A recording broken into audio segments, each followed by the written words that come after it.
Okay. Now I should be able to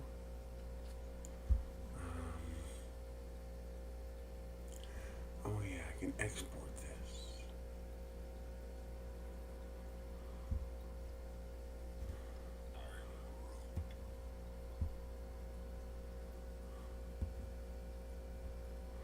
Oh yeah. And turn off the preview.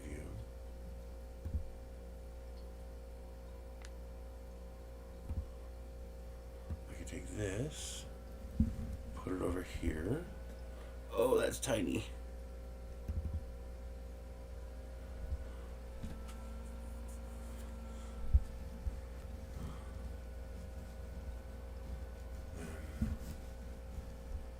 We take this. 3D Medic is first.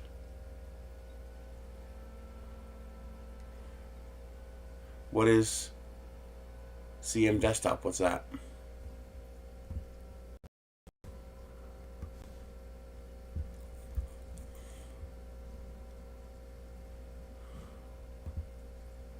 Live chat. Bring you over here.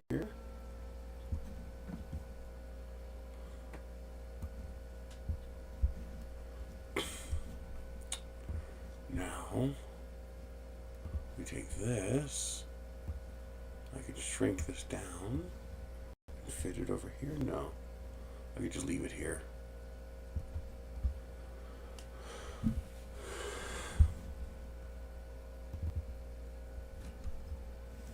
Boy, that is jittery.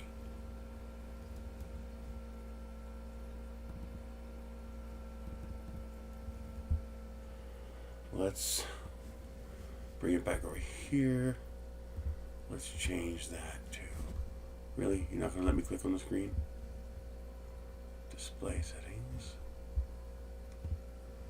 Oh, it's trying to do that. I wish it would let me do 16:9 at a lower resolution. But it insists on going 4:3 at the lower resolutions. It's good enough though.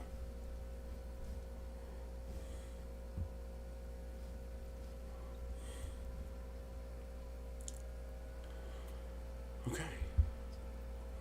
That should do it. I got the 3 screens set up again, so hopefully I won't have so much trouble with remembering to switch screens.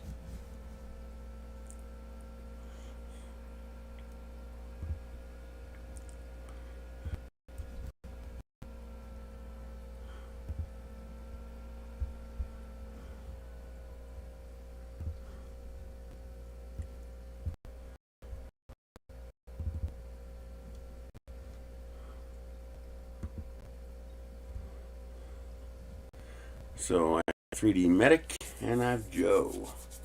Nobody else yet? No more victims yet? I need more victims. Oh, let's see. Yeah, you're ready for pickup. I get it.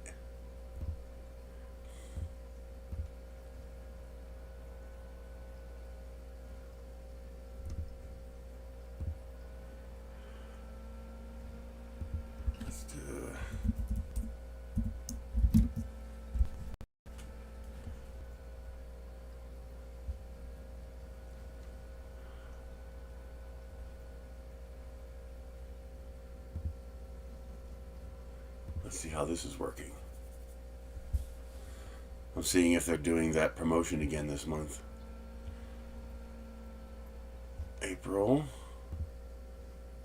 Okay, looks like they are. So it looks like they're going to be doing this for this month as well. There we go. So this month we're currently at 1,022. We succeeded last month. $97.88 in shipped revenue. That's not how much I made. That's how much stuff you guys bought, and that got me the max reward of $330. So it looks like they will be doing it for this month as well. So if I can hit $82.50 again this month, I will get $330 again. If I can do that all 3 months, that's $1,000. on top of the commissions. That would be, wow. Holy cow, that'd be amazing. This month we're currently at 30. So $1,000 in $1,023 in revenue gets me $30 in earnings. Interesting. Huh. This is the little chart they show you. This is a rolling 30-day count. So that includes part of last month. But this is your daily. So the green is your commissions, and the gray bars is the clicks. So how many people clicked on one of my affiliate links, and how much I got from those clicks. And then where is the other part? This, I think, if I remember correctly, this is what percentage of people who click on the links who actually bought something. So 30% of the people who clicked on a link actually bought something. I think that's pretty good. Last month was incredible, but it was like 46%, which is unheard of.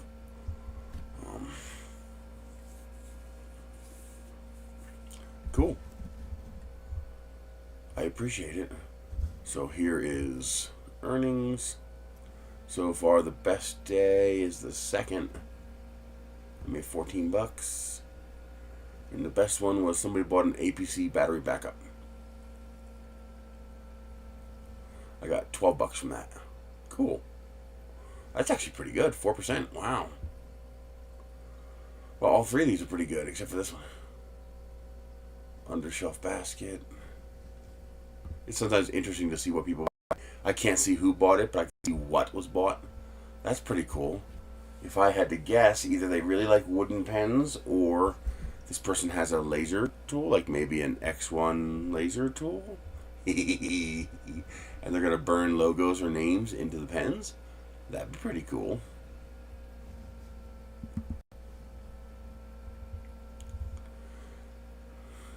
I'm guessing this data makes more sense if you it looks like this one's inverted. This one here is red is clicks, orange is ordered items, and the green is the earnings. Okay.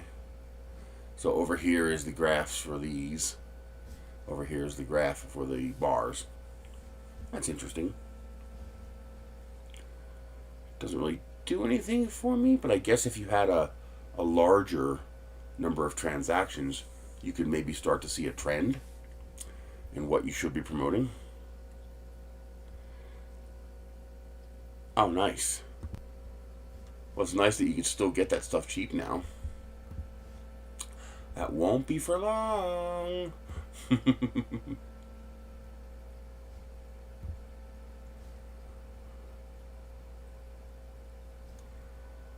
Okay, so it's April to June. Flat fees are paid in 30 days on top of your regular.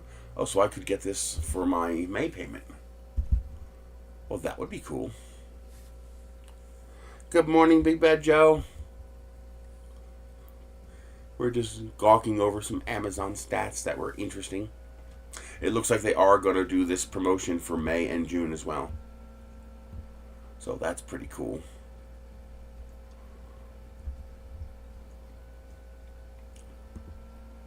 I've been drooling over models on printables. Just trying to find neat things to print. I'm going to try printing this. Hey, why is it doing that? I was just looking at this. It's just not loading now. Oz, I think it crashed.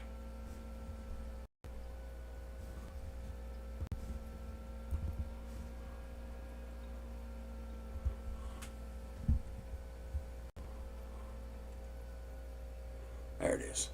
I found this giant chameleon, and I'm trying to figure out how to print this at this scale, 400 millimeters tall, while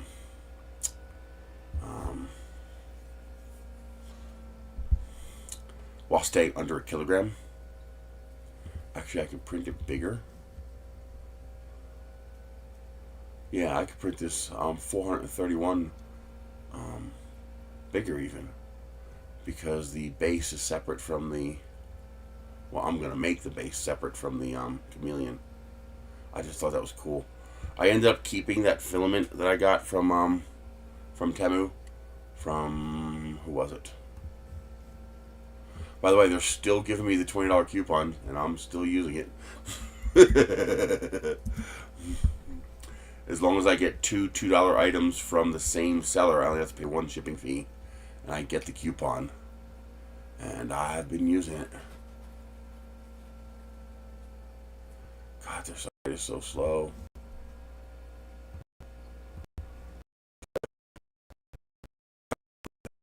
I got this little vacuum.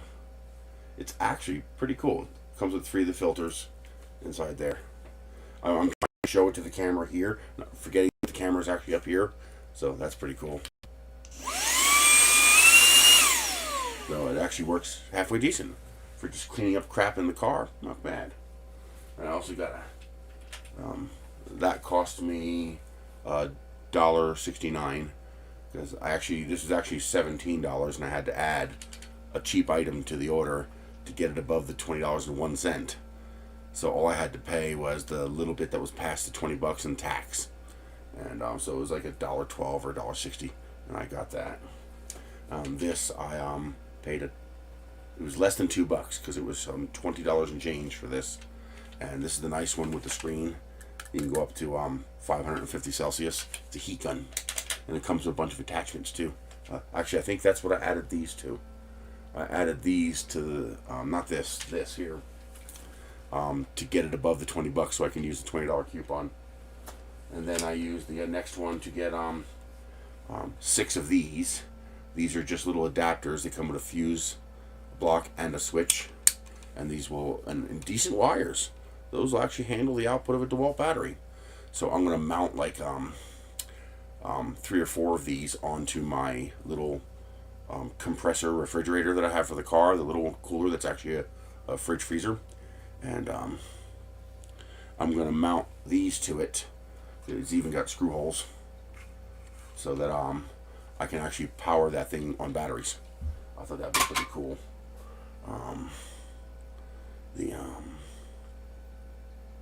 I got the phone that you guys sent me the money for, so I am going to play with using this as a time-lapse camera for and yeah, $30, and I picked it up at Walmart. I don't know if I can unlock it, but I don't care, because I'm not using it as a phone. I'm using it as a camera for the printers. So, and it's legit. It's got decent memory. It's got decent specs. The screen isn't the highest resolution. It's a 720 plus-ish screen, but yeah, it works great. The camera's actually pretty decent, so I should be able to get some pretty good time lapses out of it. The trick will be figuring out how to trigger it. This is going to be annoying. I'm going to have to make a mount for this under the camera to force me to look at the camera, because I want to look at the screen, which results in me not looking at the camera, which is over here. That's really annoying. Yeah, I mean, it's a legit phone. That's pretty goddamn nice. The problem was I need a case, and there are no cases available for this. Well, you could buy one, but I found one on Thingiverse, but it's wrong. As you can see, it does not fit the phone. I decided to print it, even though I knew it wasn't going to fit the phone. I printed it anyway so I could figure out how off was it. And I ended up basically rebuilding the whole damn thing from scratch. So I made a case. A 2-color case out of TPU. So I used the gold TPU to make the Thundercats logo, and then the purple TPU to print around that. And it works fantastically. Good tight fit. I have 0 complaints. Now the only problem I have is that oh, that still feels loose there. Interesting. But it doesn't feel loose up here. Okay. I want to as you can see, I got to move the slot down for the volume and power. I gotta move that down slightly. But you see I got plenty of lip left, so I want to extend the lip in a little bit just to hold it a little bit better. It doesn't need it, it doesn't come out, but I like a little more protection. And I couldn't get the curve right, so I just used the regular radius, and then I put a little dimple on the inside there. I'll show you that in a second, just to make the phone fit tight. The only part of his design that I kept was this opening, and even that's a little bit wrong, so I'm going to replace that too. It's a little bit bigger than that opening actually is, and I might, it's in there pretty deeply, so I might actually fill this all in with just 2 little openings for the camera lenses. That will give much better protection for the lenses. But in general, that came out fantastic. Takes about an hour and a half to print, and only takes about 38 grams of plastic. I beefed up this a little thicker on the bottom here just to make it stronger. You don't need to use 80A or 85A at this size and thickness. The 95A is more than flexible enough, but that came out really nice. I'm really pleased with how that came out. I'll be uploading that to printables today. Just got to make a couple more tweaks. You can see here my button cutout is just a little bit off. It needs to go this way just a little bit. That needs to be fully open because the power button is also a fingerprint scanner. I never use that, but other people might. So I'm really pleased with how that came out. That came out really nice. Thundercats. I even got a little lock screen wallpaper. Yeah. I like the Thundercats. I wish I can get the Thundercat shoes done for Rocky Mountain Murph, but I don't have enough TPU. And so that's fine.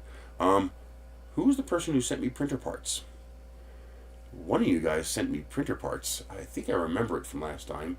First of all, I freaking love the name of your organization, Evil Printing Group. I like that. Yes, I'm driving to RMRRF.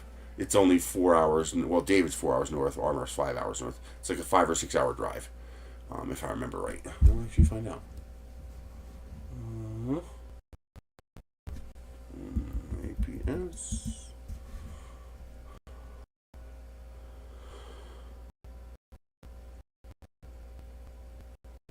Why do I hammer my fingernails?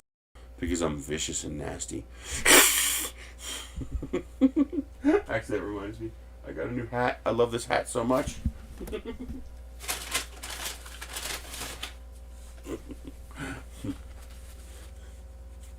Yeah. When people ask what it means, I just like, what do you mean, what does it mean? That's what it means. I love this hat.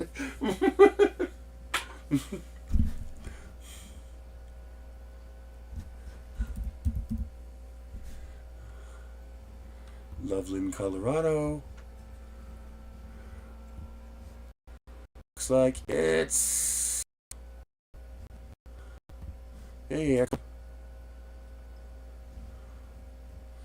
oh, come on, just do it. Obviously, I have to let you look at my location, or this wouldn't work. Just use my approximate location. What the hell is your malfunction?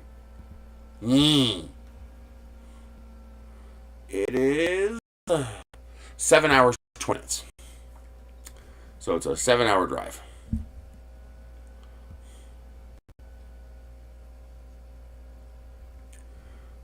So I can show you that. That's no big deal.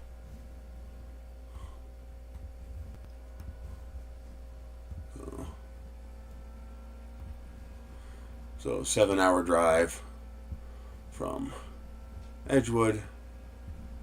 That's approximate because it's somewhere in Loveland here. I don't know exactly where. That just takes you to the center of Loveland.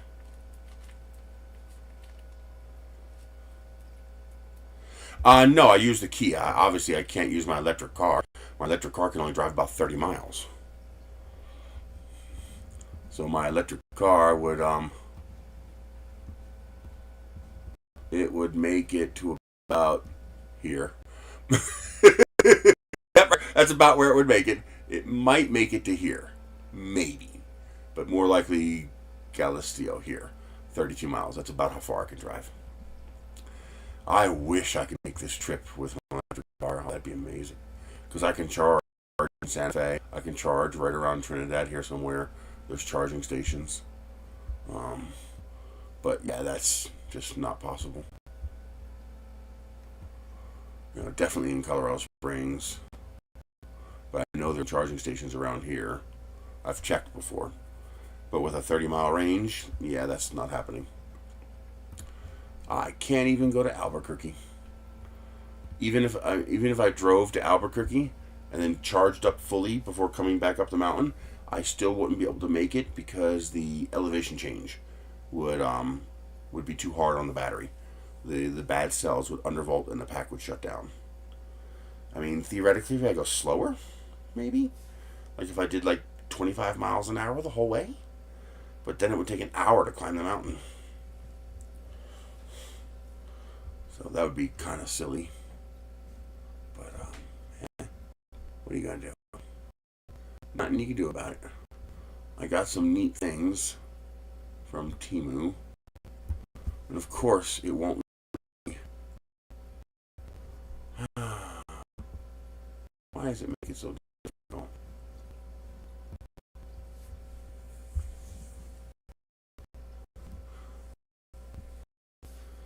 I hate when they restrict. If anybody knows of a code monkey script or something like that can forcefully dismantle one of these websites and stop it from preventing me from using the middle button or right button links in new tabs. If anybody knows of a way to do that, let me know. It really pisses me off, especially because of how ungodly slow their website is for some reason. It's just so slow. It's like it's not even it's unreasonable. It's like, why is it so slow?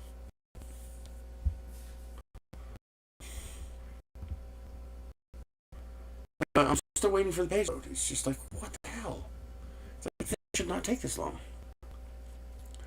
Hey, Jerry Martin.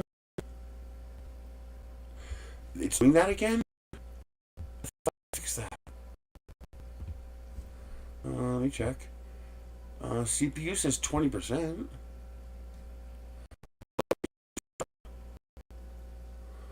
Just opening settings froze it up. Oh. Stream.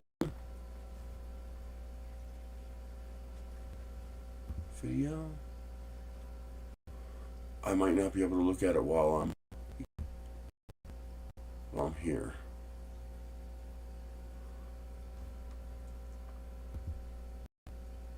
Let's do above normal for process priority. Yep, when I open up settings. Let's see. I might not be able to change this while I am using it.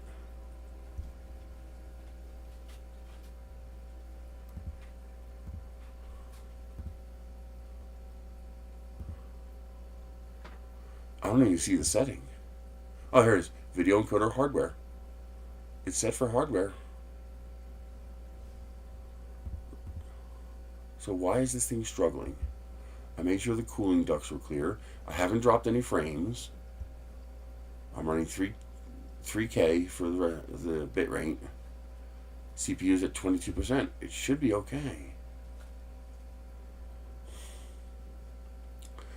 I wonder if it has to do with attempting to stream the video display to this little screen. Like, it just doesn't like it. I might have to stop doing that. Let me turn this off and see. Because it's really slow on the screen. Let me turn the video preview back onto the screen. Okay, and now let's disconnect the screen. Maybe running multiple. Oh, yeah. CPU just went from 19 to 13 the moment I turned off the screen.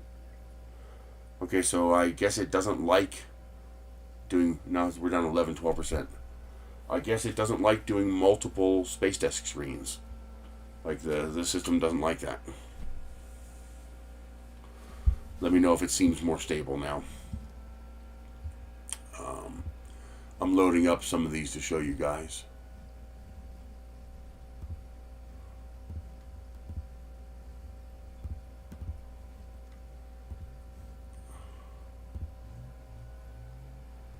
Yeah, okay, so Space Desk is not friendly with running multiple like that. It doesn't like it. Let me load up a couple of these Temu pages to show you guys what I got for almost nothing. I like almost nothing.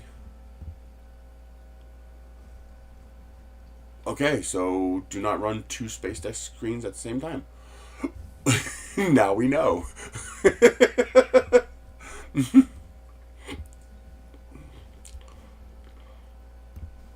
Okay, so let's switch screens. We are now looking at desktop. Really? Let's see. Let's do this. There we go. So I got this. It ended up coming, mine, when I ordered it, it came out to like 33 plus the 20 off, and I had $11 in credit because two of my orders arrived late, so they gave me $5 credit each, and I got a $1 credit playing one of the games. So I paid like $6 for this. It's like with tax, it was like $6 and change.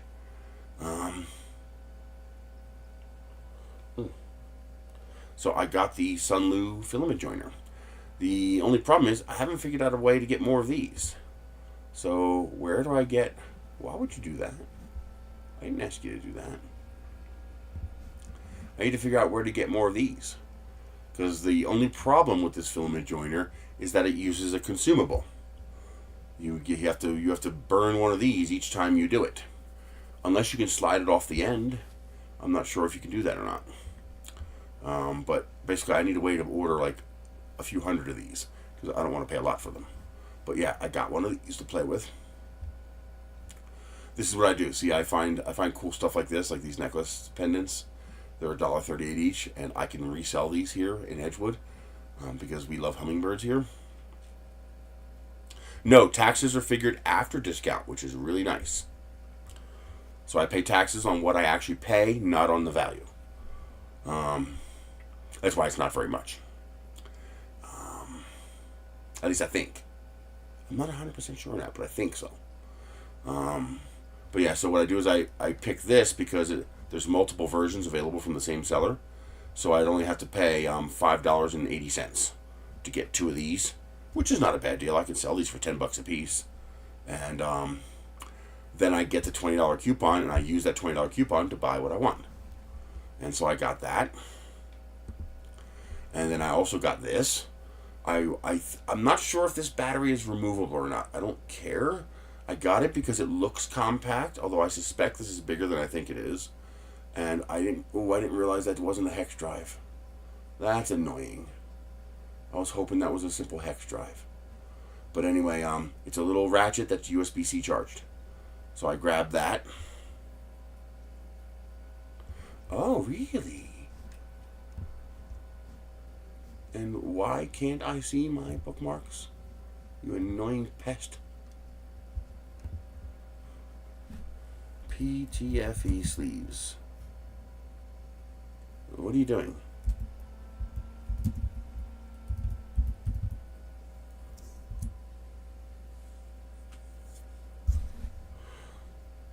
Oh, here we go.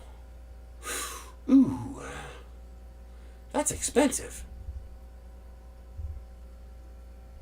Why do they cost so much?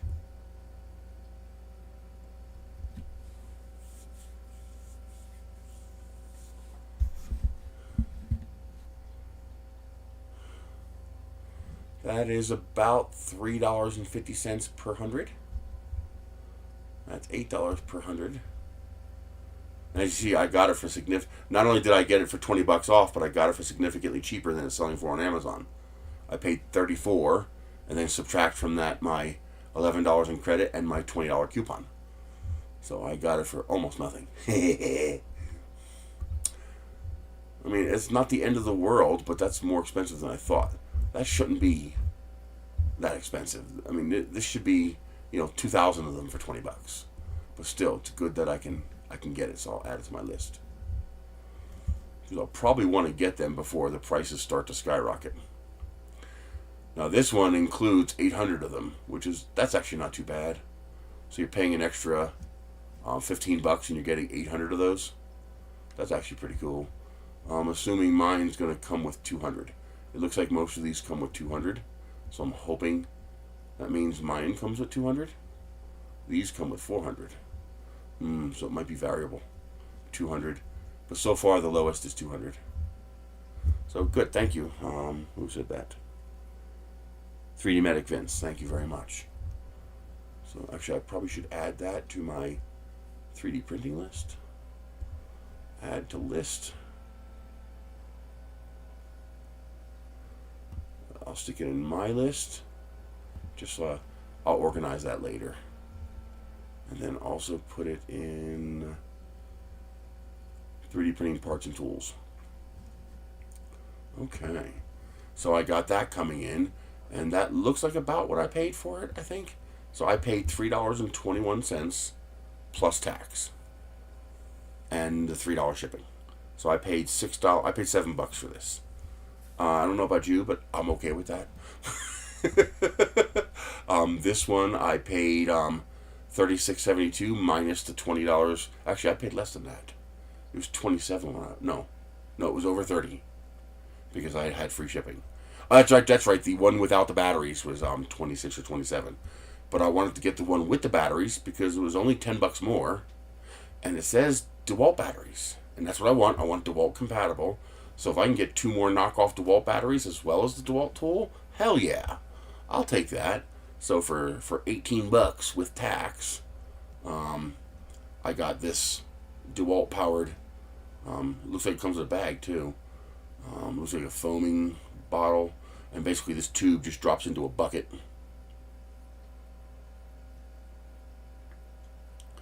Well, the issue comes down to do the PTFE sleeves cost more than just throwing away the filament? It depends on how much you're trying to join. Obviously, if I'm joining 2 kilogram rolls of filament, then that's worth it. If I'm joining together to just because I want a multicolored print, that's worth it. But to show you what I mean,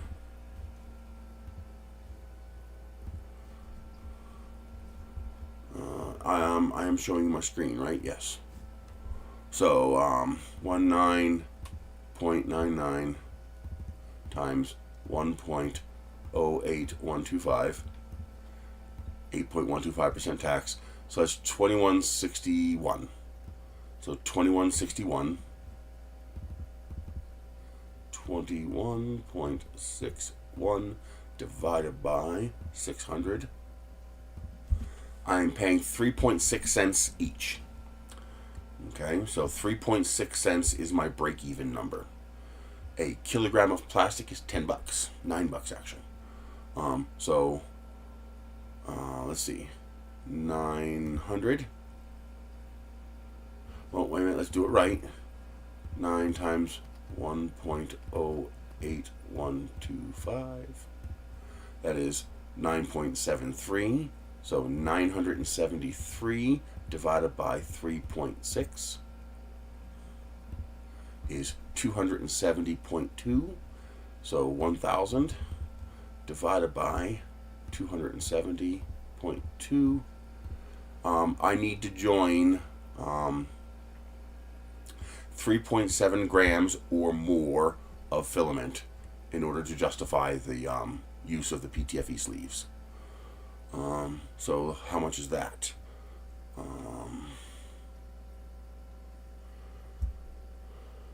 How do I do the math on that? How long is 1 gram? 340. I believe it's 340 meters. Divided by 1,000.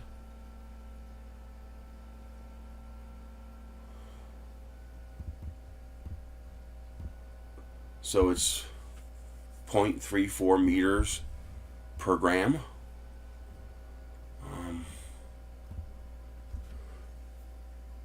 6.34. So it's 340 millimeters, right? Yes. So I need to be joining 340 millimeters of filament. The filament strands I join have to be longer than 340 millimeters to justify the usage of the PTFE sleeve. If I'm joining less than 1/3 of a meter, it's cheaper just to throw it away. Meaning you're going to spend more money buying the PTFE sleeves than you will save by salvaging the strands of filament. So joining samples, that works. That's affordable. But if you're joining what's left over in your Bowden tube, that's not worth it. You're actually spending more money buying the PTFE sleeves than if you just threw away the extra lengths of filament. That's why that's the reason I'm not a huge fan of the Sunlu one, because of that consumable nature of those PTFE sleeves, unless you can get them dirt cheap. Now, if I can get them like 1,000 of them, or no, more like 2,000 of them for $20, that makes a lot more sense. But at $20 for 600, that's actually pretty expensive for joining scraps. So, what is on the screen? Oh, it's just text. So I got this, and then I also got this. So this I paid 52 cents plus tax and the shipping. So it's $3. So I paid $3.51 plus tax. So about $4. And this is pretty cool. This will hold 48 cans.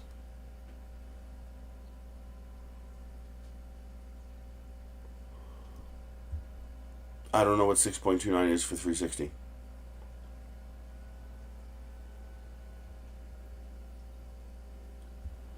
I'm not sure what that means.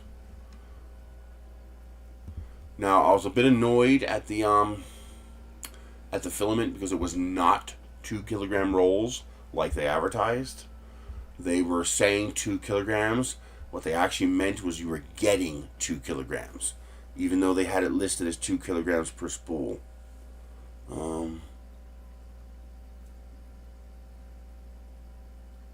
First message is 6.29 for 360. Unless it's off the screen. Nope, that's your first message. Your first message was 6.29 for 360. Sleeves for PTFE. Read first message. Okay. Was that 6.29 euros? That's still pretty expensive. That's pretty similar to $20 for 600. So you'd be paying about 12 euros for 600, and that's about, what, 15, 16 bucks? So you're paying a little less than we are in the US. But I realized that I was being greedy. Here's the adapters I got. I got 2 of them to get it to the over $20, so that I can use the $20 coupon. And I got the paint sprayer, so I'm going to sell I have a brand new in the box electric one. I'm going to sell that, and I will probably get more for that than what I paid for this. This was $22, so I paid $2 and change for it. This fan, I am so glad I got this fan. It was expensive. It was $44, so I ended up paying like $20 for it, but it was so worth it. First of all, it's infinitely variable adjustable like I hoped. It's reasonably quiet, and it's actually really big. It's actually a nice fan, so I'm really glad I got that. Here's the heat gun. Here's the vacuum. I got the little inverter.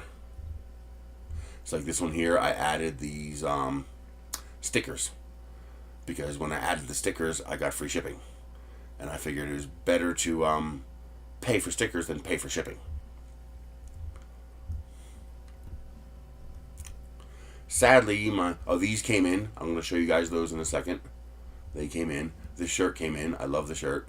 There's the feral hat. It's supposed to be this bright blue, and he sent me the wrong color, because it's also available in bright blue and darker blue. And he sent me the darker blue one, which is annoying because I wanted the bright blue. But it's still a cool hat. I like it. I got the soldering station. I got the charms in. I got this for my brother. It's an insulated bag for his diabetes stuff when he's driving. So he'll have a Tigger bag for his diabetes stuff. He doesn't know he's getting that yet. This made it through customs. I am so freaking happy that this made it through customs. This is the Hiss shirt that I've been really dying to get. 3 times now I've ordered this goddamn shirt. Are you just going to keep doing that kind of crap and not let me see what it is? Whatever. It's a Kiss shirt, but it says Hiss, and it's got cats on it.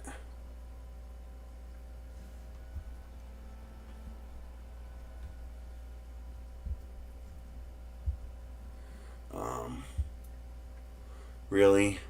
You went all the way to the top, so I got to scroll through all this crap all over again? I wish they would make a cordless version of this. These little 350 watt little mini heat guns. I wish there was a cordless or rechargeable version of this. That would be very cool. A little 150 watt version of this that would like powered off USB-C or something like that would be awesome. Although that would be pushing the spec.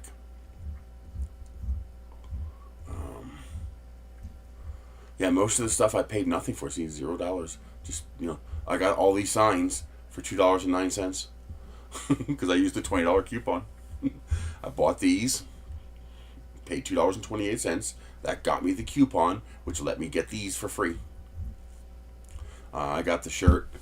It came out really nice, except I screwed up and I ordered 2 and didn't realize it, which annoys me because I could have got another shirt.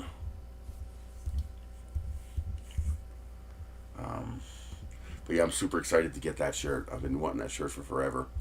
I got the jumper cables for the DeWalt batteries. I got the light. The light is amazing. It's stupidly bright. This is actually pretty cool. It works. I got the little, this is that plastic welding thing that melts the little staples into the plastic, except this one's cordless and rechargeable. Oh, here it is. This was supposed to be 2 2-kilogram rolls, so 8 kilograms total. It ended up being 4 kilograms, but then I realized I'm being stupid. I paid $33 for 4 kilograms of transition filament. You know, that's $8 a roll. It's dumb to be greedy about that, so I decided to keep it. I was going to return it because I was really annoyed, but I realized that's really dumb. I got it for such a cheap price that it's stupid to be upset about that. So I just kept it. But I got a bunch of the flags in. I got this one just because I thought it was cool.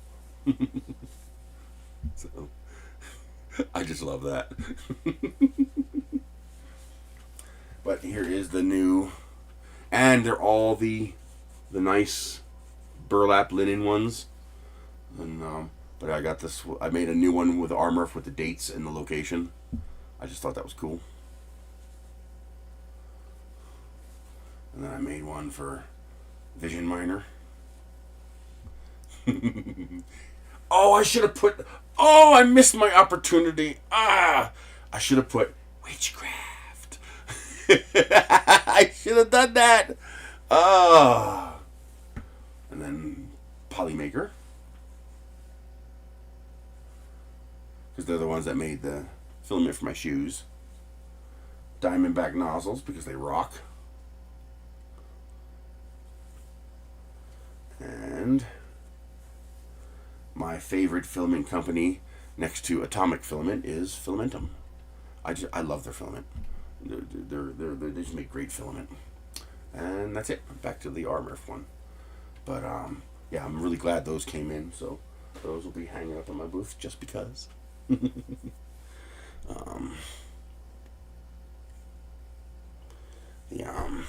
I like the burlap ones better than the polyester ones. Now the polyester ones print cleaner, so for indoors the polyester ones are better. Well, they're all polyester, but the smooth polyester versus the burlap. But for outdoors, the burlap is just so much better. It drapes better, it hangs better, it's more durable. So I'll have 2 of those. I was gonna sell those with my little hangers, but they asked me not to. So I was like, okay. I mean, obviously I asked permission, and they said they don't want to mess with that. So I was like, okay, no problem. And If you like cool socks, Dollar Tree actually has a decent deal on cool socks. So I got Jurassic Park socks, some S'mores socks, and some Top Gun socks for $1.25. They're actually decent quality socks. I'm actually surprised. I wasn't expecting them to be as high quality as they are, but these are actually decent quality, good stretch. They're decent socks for $1.25. Not bad. They're probably all polyester. They're just like the ones I get from China. Matter of fact, they're exactly the same socks as I get from China. You can see exact same method of construction and everything. So they're exactly the same. They come from the same warehouse. All right. But they're actually selling them at a reasonable price of $1.25 instead of trying to sell them for $4 or $5 a pair, which a lot of these companies try to do. So congratulations, Dollar Tree. You didn't ripping people off. And that one I just liked. Oh, that's just cool. Mm.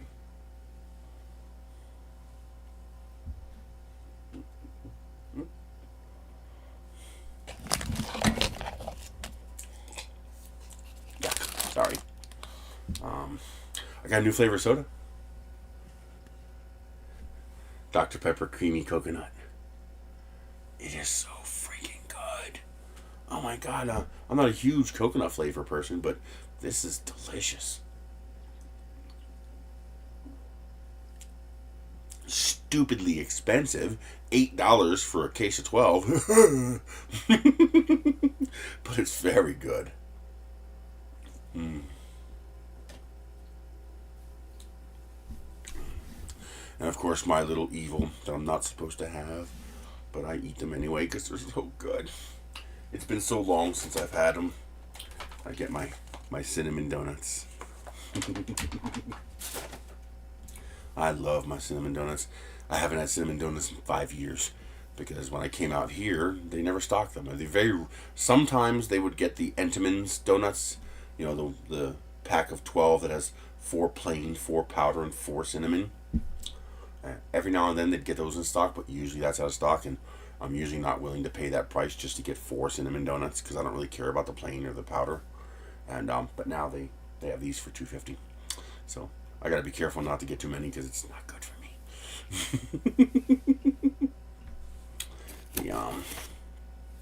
The astronaut socks are sadly a little on the tight side. They do fit, but they're a little bit on the tight side. So I won't get those again, but still it's pretty cool. I like the astronaut stuff.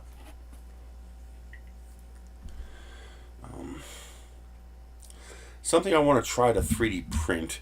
I've discovered hairbands. They're absolutely wonderful in the car because they stop my hair from beating me in the face. I like driving with the windows open, but you can't drive with the windows open unless you hold your hair back. 3D print a beard. I'm constantly shaving my beard off. You see all these discolorations on my face? See all these discolorations? Okay? See all these marks on my face? That's psoriasis. If I let my facial hair grow, my skin starts to grow skin cells on top of skin cells, and it gets nasty. And I actually I shave once a week right before stream, so I shaved this morning. I need to shave more often so that I can make these marks go away. If I shave often enough, eventually these marks go away. But if I let the hair grow, it gets all these marks. And plus, it's itchy. It's annoying. So I found these. True, I found this other hairband that is so freaking cool. A print in place probably wouldn't work, but I'm thinking I could print them flat and then add a curve. I found these. This is so addictive.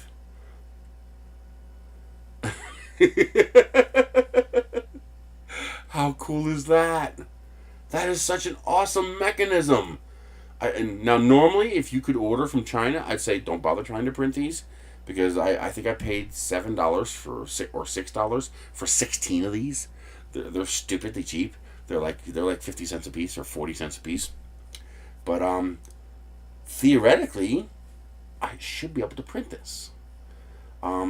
Just print them flat, because all it is pivot points, and every piece is identical except the last two pieces. The last two pieces are half size, and that's what gives you the motion. And then the curve comes from the fact that the pieces are curved. So I'm thinking, print them flat, and then bend them while they're still warm. So print them flat, crank the bed temperature up, to a higher temperature. Like if you're using PLA, bring the bed temperature to 80 centigrade. Okay, so pop it off the bed and then put a weight on top of it. Heat the bed up to like 80, and then take it off and put it right into a bowl to shape it. And did you see Uncle Jesse? He did the Masters of the Universe He-Man wig out of yellow PLA. He made it a little bit too small though. That was pretty good. But I'm thinking I could print those. I could print something like this. And is it practical? No. I got 16 of them. I don't need to print them. But I think it would be fun to do. And I'm wondering, is there anything else I can do with this to create a more interesting structure? Like I wonder how hard it would be to make it so that it formed a complete circle.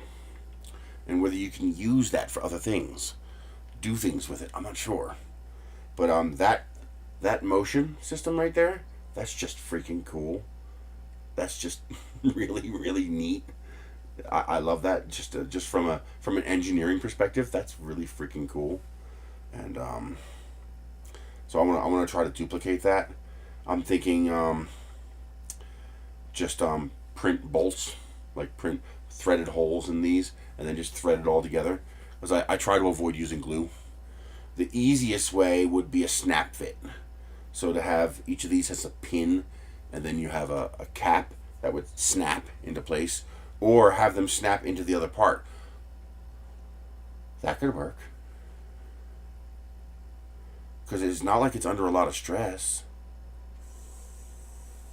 Ooh. That's interesting. Make it a snap fit. Huh. Because the only variable is length.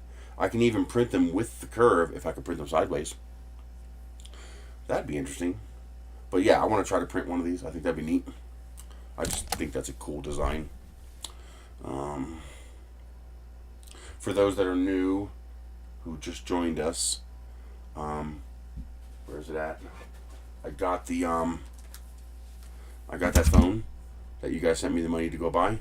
So I'm gonna try to. It's carrier locked to Cricket, and I don't think they're gonna unlock it unless I buy service, which I'm not gonna do because I have no intention of using this as a phone. I intend to use this as a computer, and use it as a time-lapse camera. But the only problem was there was no case available for it, at least not a free one that I could print, and I'm not buying one, especially now that I don't have Amazon Prime. So I found one on Thingiverse, and it's not even close. Does not fit.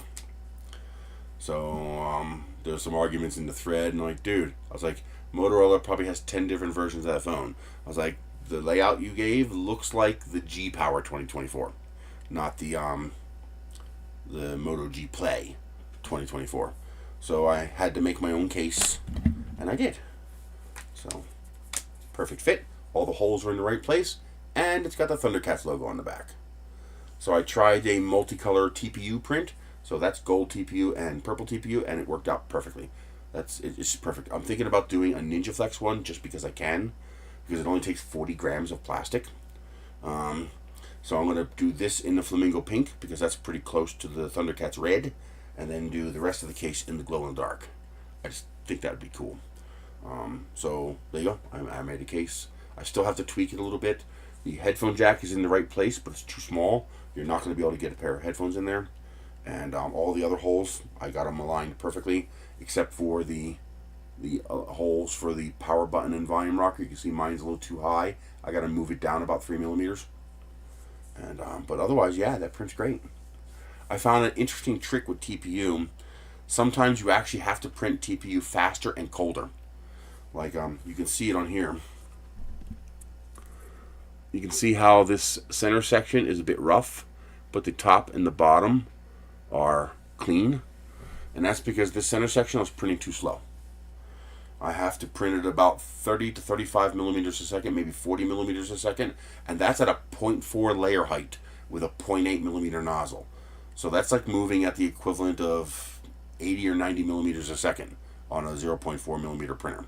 The Chiron's pretty beastly for printing TPU. But I found out if I slowed down, I got the snap crackle pop, the water coming out of it. I was annoyed the other day. Temu popped up with a $40 off $100 purchase. Oh, I wanted to use that so bad, but I didn't have the money. I need $200 for gas to go to Rocky Mountain Rep Rap Festival, so I can't spend any more money. Because I'll have just enough. I think I'll have just enough. I have $105 now, and I should have another $120 by next weekend when Rocky Mountain Rep Rap comes. So I'll have just enough money for gas. I'm bringing my own food, so I don't have to worry about buying food, and I'm staying at my friend's place in Denver, so I don't have to worry about a hotel. But yeah, I've got to be careful with the finances, because I'm not going to get my next Amazon payment until after Rocky Mountain Rep Rap. And this 105 was from my Patreon that I just got. And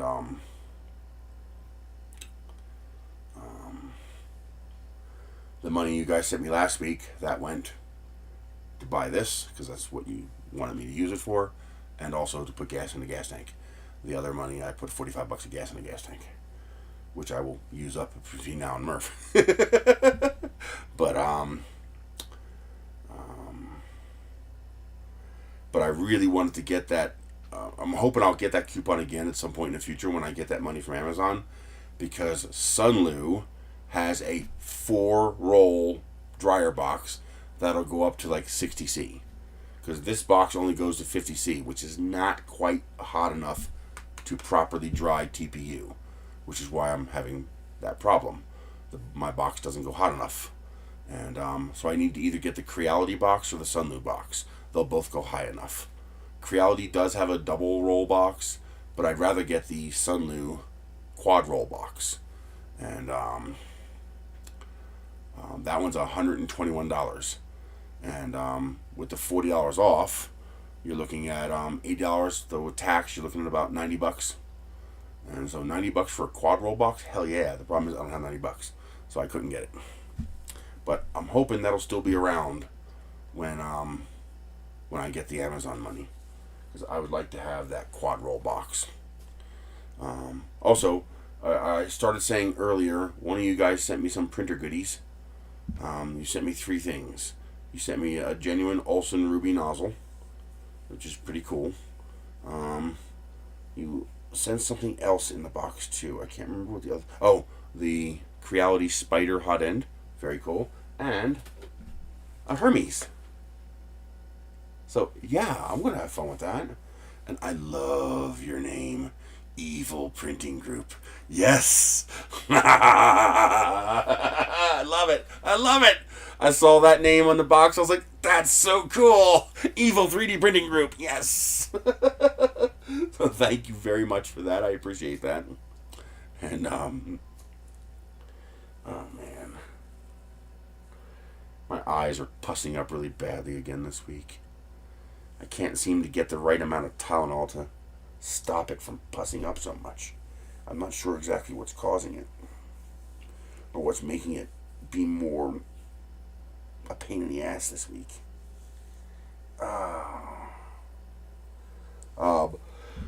I may have found a potential solution for the shoes, the My Design shoes that I'm trying to print. I need to, right now I print them like a pair of flats, like Chinese Kung Fu slippers or ballet flats. Actually I got a pair right here.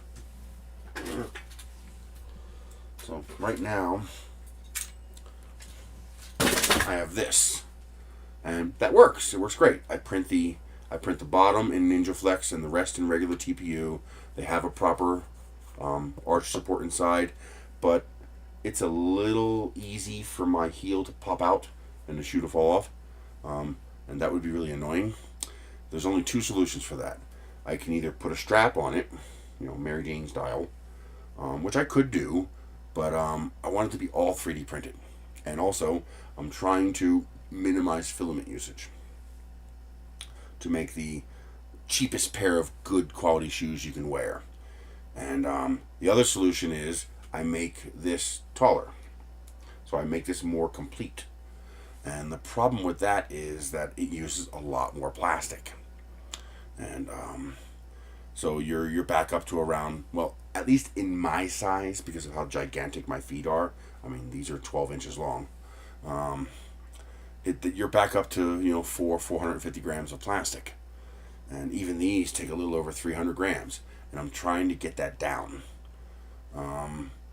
One solution is to print from here up in vase mode. That should work, and I confirmed it.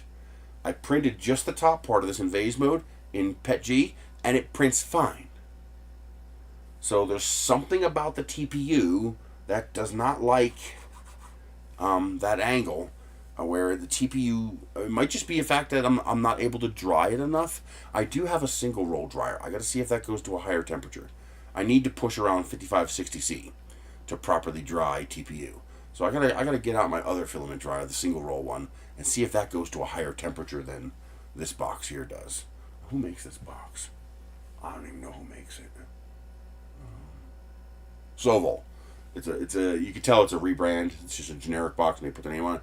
The Sovol dual roll box, very nice, but it only goes to 50°C.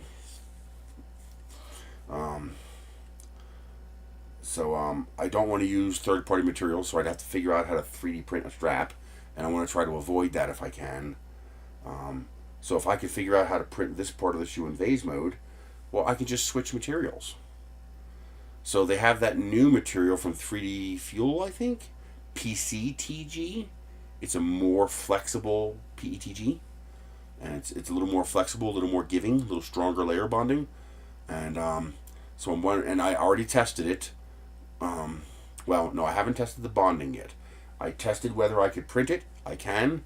The next test is to start off printing TPU and then switch to printing the PETG and see if the two materials bond properly. Yes, they do bond, but will they stay bonded when I do this? Okay, so when my foot bends and that shoe bends, will the PETG stay attached to the TPU or will it delaminate? I have to test that. And then the PCTG might work better. So I might have to try to get some of that PCTG. I'm pretty sure they're going to be at the, ooh, these didn't align when they printed.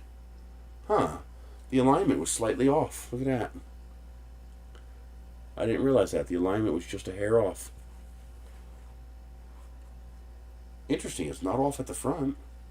Oh yeah, it is. It's a little bit. Huh. That's interesting. It wasn't perfectly aligned. Not enough to be a problem. I'm thickening up the NinjaFlex part. So it's going to take about 60 grams of NinjaFlex. And then if I can use PETG or PCTG for the top sole of the shoe, then it'll only take about 60 or 70 grams of TPU. So that's about, well, let's call it 60 grams of NinjaFlex, 60 grams of TPU, and then about 20 or 30 grams of PETG. But that's in place of another 100 grams or 150 grams of TPU, since I can't print TPU in vase. And not for this kind of an overhang. And but yeah, the temperature and speed is a big factor. You can see how it's all rough like, and that's the moisture when it does the snap crackle pop. Because I noticed that when I print faster and thicker, like down here, it doesn't do that. And I did confirm that as I made the layers thicker and as I increased the speed and lowered the temperature, I was printing down to 230 Celsius. I didn't get the snap crackle pop, and the print was much cleaner, but not clean enough to successfully print this. There's something about the TPU that does not like being printed like that. My guess is the plastic is shearing. And if I go to a large enough layer height that I don't get shearing, well, then I have overhang problems. Because, like, that overhang is a bit too much. Jesus Christ. Sorry, Nosy. The little mirror fell on in here, and it scared the shit out of the cat in the kitchen. Sorry, cat.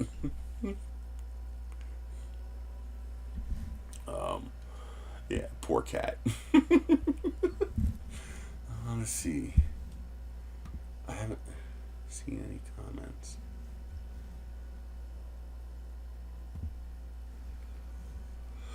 But I want to try to get that worked out. Even as I might just bite the bullet and use the increased amount of TPU, because I would like a pair of my own design shoes to wear at Rocky Mountain Murph.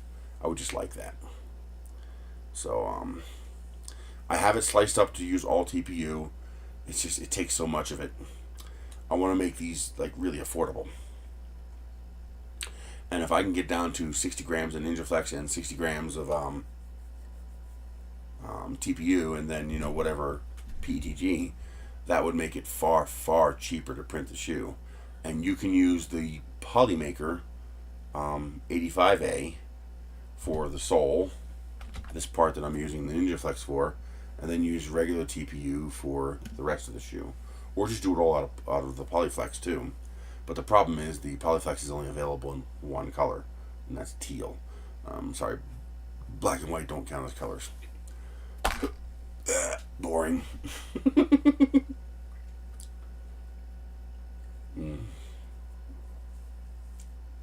I love this creamy coconut.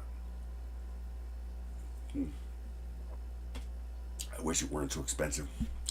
Something else I'm going to try to print in time. I'm going to use I have red, white, and blue PETG. So one person has this.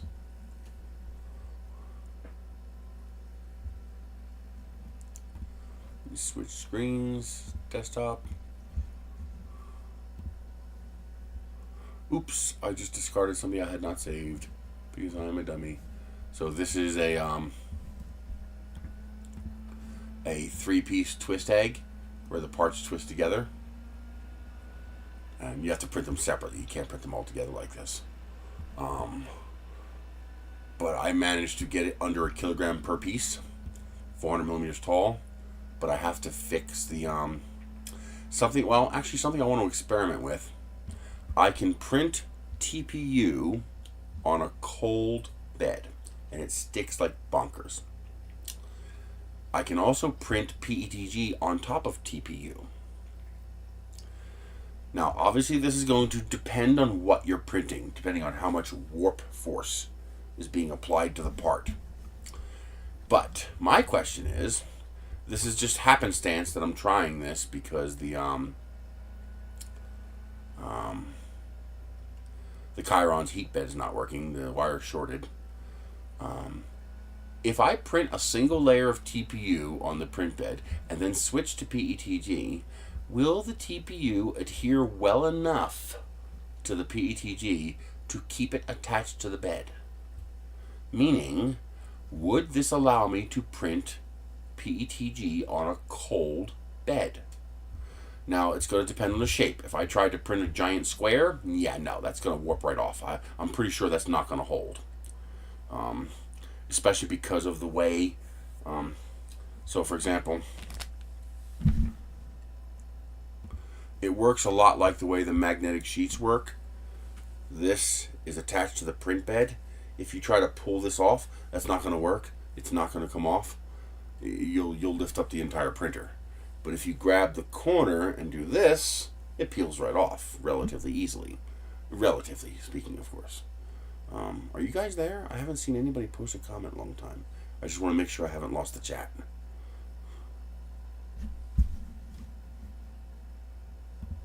Does it let me post anything? Yeah, okay, so it works.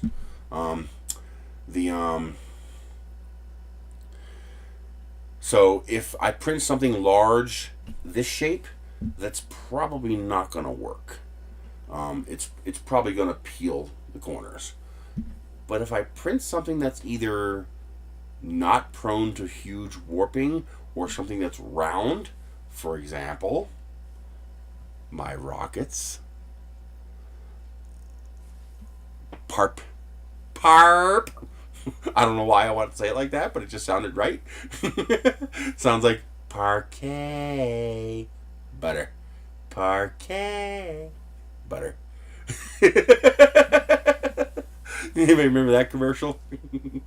But when I print something round, the warp force is, it's passing wind. The warp force is more evenly distributed. The whole thing wants to warp, and it doesn't have a corner to try to peel up from. So I'm wondering if I print a bottom layer into just one layer in TPU, would that be enough to keep my rocket parts attached to the bed? Or, for example, like the Christmas light thing that I print. Would that be enough to do it? That's an interesting idea. It's especially interesting if you have an IDEX printer or like a Bamboo H2D that has that separate fifth input that you can feed TPU through, because then you can automate it. You just print the TPU and then switch to the other nozzle.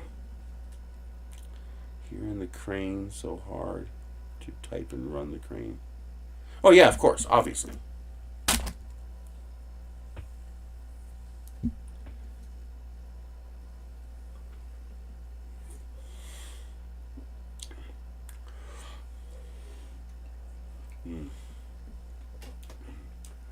If your employer allows, you should consider setting up like a time-lapse camera.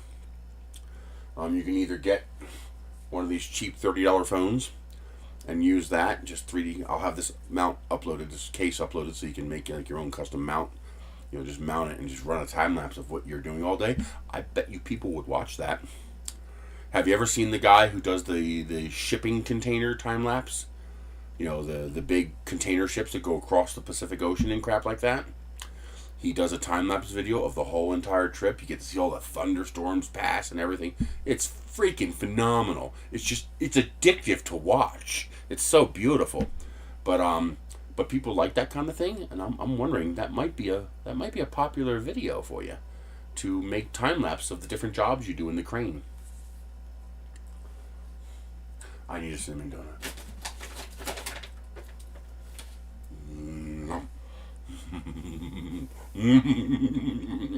Here's that shirt. It's a parrot, macaw. It's really cool. I like it.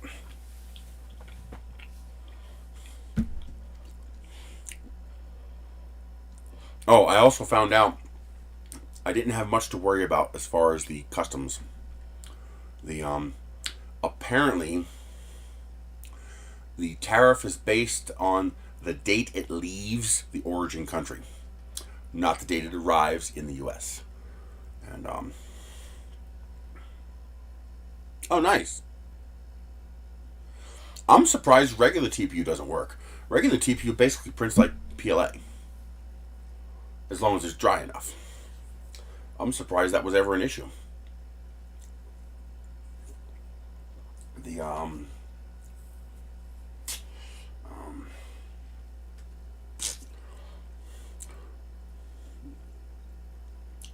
So it'll be a little annoying to have to switch filaments to try this trick, but then again, the time it takes me to heat up the nozzle, print a single perimeter, switch filaments, and then resume the print is less time than it takes to heat up the heat bed. And then, you know, these are 20, 30-hour prints sometimes, sometimes a lot longer. The electricity savings is simply enormous. My average electricity cost is 14.7 cents a kilowatt hour. That's if you run 24/7. So the larger printer takes like 450 watts average. So let's call it 400 watts. So that's 400 And if it's a 10-hour print, that's 4 kilowatt hours. So 4 kilowatt hours is 30, that's 60 cents it cost me for 10 hours of printing. Now if I can time shift that to only be during the off-peak time, then it's 11 cents a kilowatt hour. So it would only cost me 44 cents, so about 45 cents. Really? Huh. It must have to do with the way the AMS grabs it. Too much friction.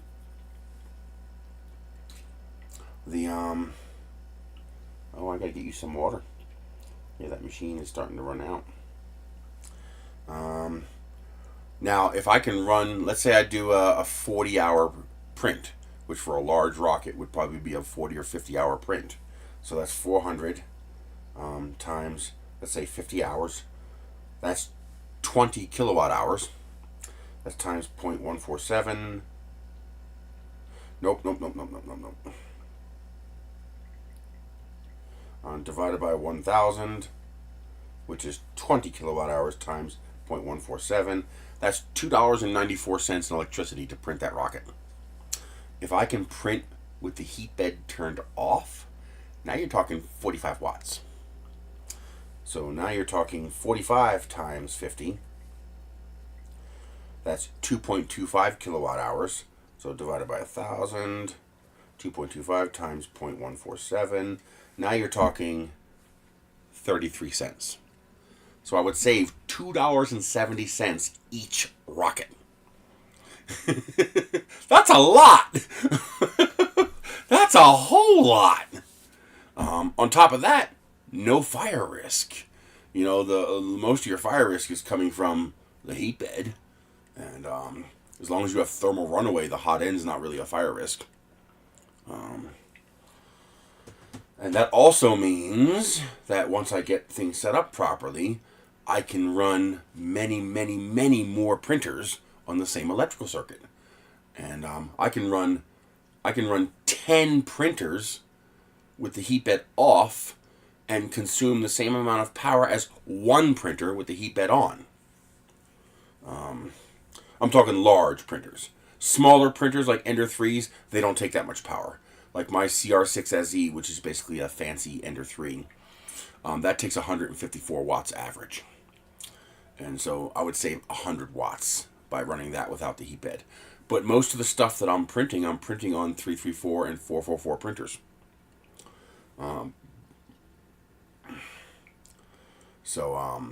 Being able to run those without the heat bed is a big deal. that's huge. So I'm gonna do it tonight. I'm gonna experiment with that tonight. I'm gonna get a print going on there. I'm gonna print a TPU bottom layer, just one layer. I might do 2 layers. Sometimes that first layer is not quite perfect. So basically, just the Chiron will print TPU just like PETG, and they both use the same temperature. And I could print them both at the layer height and width that I'm using. I printed about 40 or 50 millimeters per second. I could probably get away with 50, which is equivalent to your bamboo doing 200 millimeters per second.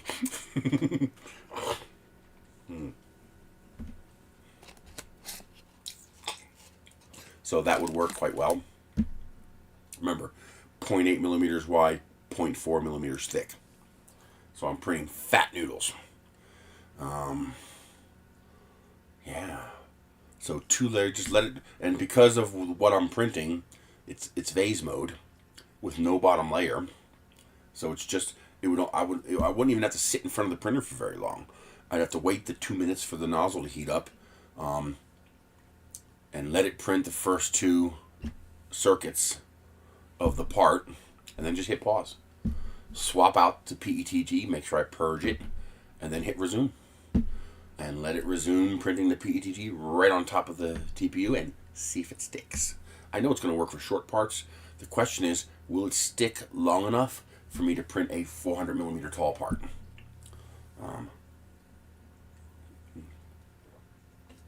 I'm going to find out. Because if that works, that's game changer. That's game changer. And then the other trick is, well, how many different kinds of heat beds can I do that to? So the Chiron has that permanently attached silicon carbon heat bed, you know, that black surface with little holes in it. And it sticks very well to that. Now, on printers where your heat bed works, it might actually work better if you do heat the heat bed up for the first 2 layers and then turn the heat bed off. I use 0.8, 1.0, and 1.2 millimeter. I'm actually going to attempt to print my lamppost and my 6-inch rocket with a 0.8 and see if it's strong enough. It might not be. I might need to use a 1 millimeter nozzle, but if I can get away with using a 0.8 millimeter nozzle, that will save me 20% filament mass. That's huge. 20% is a lot when you're printing something that takes 2 kilograms of plastic, 4 kilograms of plastic. 20% is huge. And because the parts are in vase mode, nozzle diameter is directly linear to mass usage. So a 20% smaller nozzle is 20% less plastic. And so I'm going to attempt that because the 1 millimeter prints that I'm making are just ridiculously strong. They are, to be fair, well, when you're printing something that's massive, you don't need high resolution. Well, here, let me give you an example of a print that uses a 0.8 millimeter nozzle. Actually, I think this is using a 1 millimeter nozzle.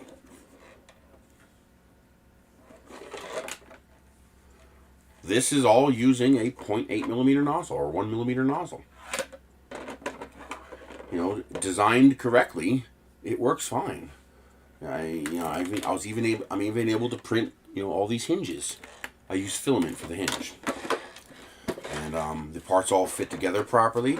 I can even link this chest with the other chest. And now, if you're trying to print something that's ultra high detail, like an artistic print, okay, you're going to lose a lot by using a large nozzle. But beyond that, you're not losing anything. I mean, here, look, here's another one.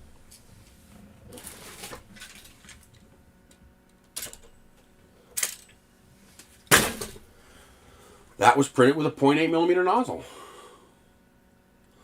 You see a problem? I don't see a problem. 0.3 millimeter layer height, 0.8 millimeter nozzle. That looks pretty damn good to me. These discolorations you're seeing, that's because of me kicking stuff. I wear these. Large nozzles work great. And they allow you to print stupidly fast. Because there's 2 ways to print fast. Most of you guys have heard this already. There's 2 ways to print fast. With volume and with linear velocity. Nice. I was having trouble reading it, but I was hoping that was a 0.6. I was like, yes, it's a 0.6. Because I have a bunch of 0.4 Olsen rubies. So you sent me the Hermes? Thank you, dude. The Hermes, the Spider hot end, and the Olsen ruby nozzle. That's awesome. And dude, evil 3D printing group. I love it. That's great. Thank you very much for that. But yeah, I love fat nozzle prints. I mean, it turns out great. Everything I print is with a 0.8 millimeter nozzle for the most part. Heck, the only reason I will sometimes use a 0.8 is I prefer a 1 millimeter or my favorite nozzle is 1.2 millimeter because it's exactly 3 times a 0.4 and I typically print with 3 walls, so it's a perfect matchup for that. But lately I've been printing things that are so large that now I'm actually looking to use smaller nozzles like a 0.8 just to save plastic. The stuff that I'm making is too strong. You see, one of the primary things is I like fat prints, and I cannot lie. Terror Time is crashing again. But here's the thing. Believe it or not, An Ender 3 is limited in how fast it can print. Oh, shock and awe. It's limited in how fast it can print. A Bamboo cannot print any faster than an Ender 3. A Bamboo cannot print any faster than a CR10. But we see the Bamboos going zzz, and yes, it's amazing. It really is. The Bamboo printers are phenomenal. Here's the thing. The limitation on how fast you can print is not based on the printer. It's based on the plastic. The plastic has a limit. Even with a volcano hot end, even with a CHT nozzle, even with every trick in the book, there is a limit to, in physics, to how quickly you can apply heat to that plastic and make it molten enough to successfully print without heat creep jamming it in the printer. There's a very fine line there. And I typically print with PETG, so your limit is about 9 or 10 cubic millimeters a second. If you're printing with PLA, it's 15 or 16 cubic millimeters a second. With some of the high flows, you can push 20, 22 cubic millimeters a second. Before you start having dimensional accuracy problems, because you're basically, can you force the printer to go faster? Yes, but the plastic will not successfully extrude. It'll look like it is, but that's where you start saying, wait a minute, it looks like, foam. Like it's not printing right. Like it's because you're going too fast. It acts like it's clogged. It behaves like it's clogged. And that's because it can't shove the filament through there quick enough. Now, the reason the Bamboo printer can go so fast is because it's not. The Bamboo is going fast for linear motion. And it does that because it's printing thin layers. At a 0.2 millimeter layer with a 0.4 millimeter nozzle, you can go to 250 millimeters a second before you reach the volumetric limit of the plastic. Now, there's a way that I can print at Bamboo speeds on a printer that prints at 30 millimeters a second. And now the consequence is I lose detail. I lose resolution. But when you're printing something this big that doesn't have fine details, ask me if I give a flying fuck. As if, let me show you, give you an example. Where is it? Here it is.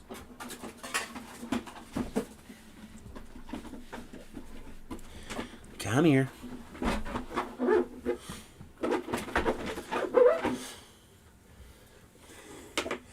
This will look absolutely no different whatsoever whether you print it with a 0.4 millimeter. Actually, I think this is a 0.6 millimeter layer height. Some parts of this might be a 0.8 millimeter layer height. I think this part here is 0.8 millimeter layer height because it's a 1 millimeter nozzle and it's vertical walls. There's no overhangs. But on most of the parts, I print this with a 0.6 millimeter layer height. Ask me if I care if the resolution's lower. There's nothing in this model that requires the higher resolution of a 0.4 millimeter nozzle. This will look exactly the same with a 0.4 millimeter nozzle, except it's going to take you 10 times longer to print it. If you can print it at all. So, you need a certain wall thickness and a certain filament density to have the strength that you need for a particular part. So on this one here, this part, this little section at the bottom here, and this piece, actually no, not this piece, just this part and this part, are printed with 2 perimeters. The rest, all of this and this, are printed in vase mode. Okay, this is printed in vase mode. You cannot print this in vase mode with a 0.4 millimeter nozzle. It will not be strong enough. It'll be paper thin. For you to print that on your Bamboo printer, let's assume you got the H2D, the bigger printer that can print the bigger stuff. For you to print that on your Bamboo printer, you would have to print 3 walls, and you would have to print 4 layers. So 4 layers at 3 walls each to equal what my Anycubic Chiron or my longer 3D LK5 Pro, basically CR10s, what they do in 1 perimeter, 1 layer. So even though my printer is only going 30 millimeters a second or 50 millimeters a second, depending on, well, at that thickness, 30, 25 even. I'm probably down to 25 millimeters a second with a 0.8 millimeter layer height. But here's what my printer does. 1 perimeter at 25 millimeters a second.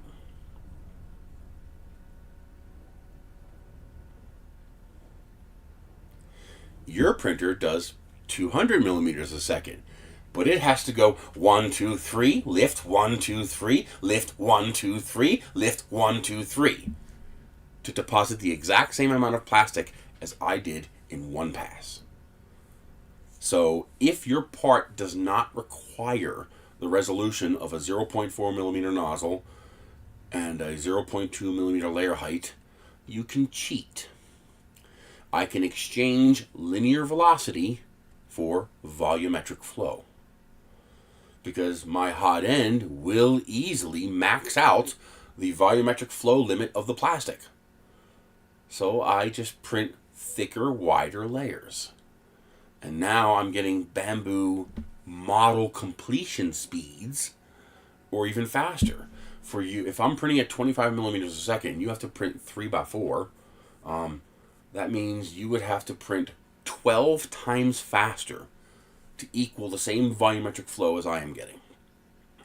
Which means 25 millimeters times 12. That's 4, 8, 12. You'd have to print at 300 millimeters per second to equal my 25 millimeters per second because of the thickness and the layer height. Now, obviously, if we're both trying to print something really highly detailed and high resolution like this, you know, let's say it has a whole bunch of details on it. Well, okay, that's not going to work. I lose the advantage. And your Bamboo and your Centaurian and your Creality K2 are just going to wipe the floor with me, because you're going to go zzz, and you're going to be done. But when you're printing something like this, now all of a sudden that $300 CR10 is king. Because now I can print at the equivalent speed of 1200 millimeters per second. Because for the price of 1 bamboo, I could buy 4 CR10s and print 4 of these simultaneously. So it depends on what you're doing. If you're trying to print high resolution detailed parts, no, this is not going to work. But if you're printing low resolution, very large functional parts, you can get some ridiculous speed out of some very cheap printers just by slapping a big fat nozzle onto it.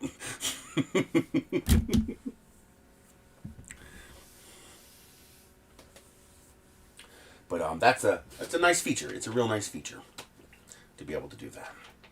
That's why almost every printer I have has a 0.8 millimeter nozzle on it. I love cinnamon donuts.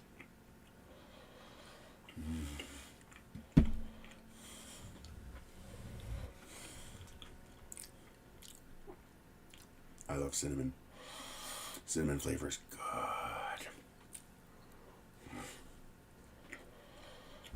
I wish that PETG worked better, because that's such a pretty color.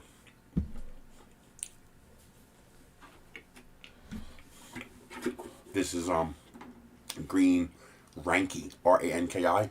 Problem is, it's really brittle. Really, really brittle. Which is a pity, because it's such a pretty color.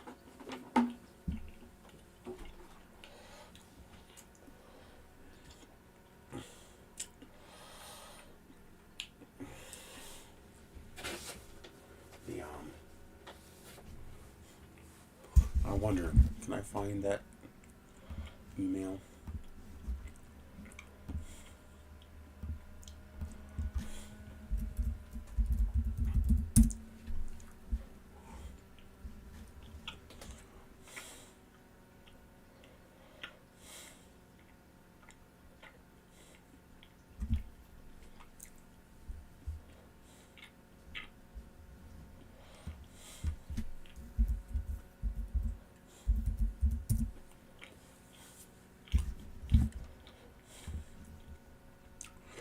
Is Michael around? Michael was going to send me those Neptune printers, the Neptune 3 Max and the Neptune 4 Max. I'm hoping that's still happening.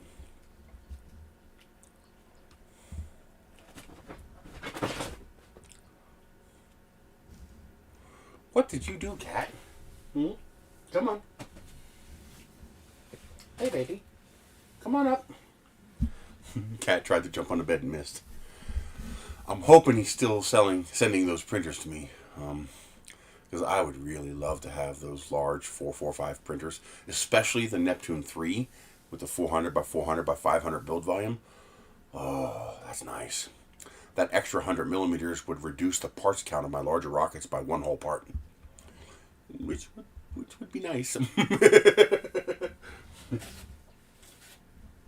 Sometimes they get deformed. You're like, I don't care.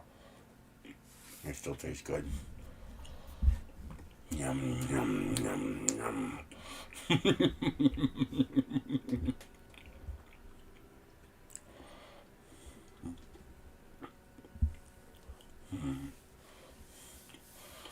Yum, yum, yum, yum. I gotta figure out how to mount this to a printer. If I gotta figure out what printer I want to mount it to. Probably the longer. Just to turn that machine into a TPU monster. I want to put this on a larger printer where I can get more use out of it. I just got to figure out how to mount. It says I need some sort of adapter for a Bowden setup, so I got to find out what adapter I need. But yeah, I'm probably gonna try to put this on the longer, just so that it can print the softer TPUs without a problem, or at least at the higher speeds, without having to slow down so much. Because on some prints I gotta really slow down to get it to print.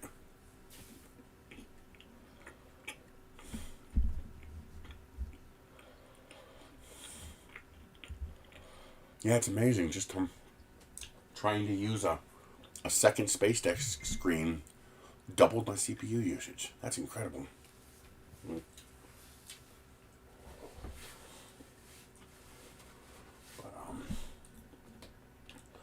what else? I'd like to get that triple egg thing printed for RMRRF. I'm going to print the mounts for my flagpoles in TPU, just because that'll make them basically indestructible.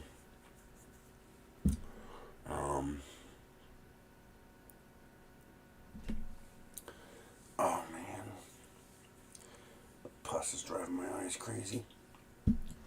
But so who here is going to Rocky Mountain Rep Rap Festival?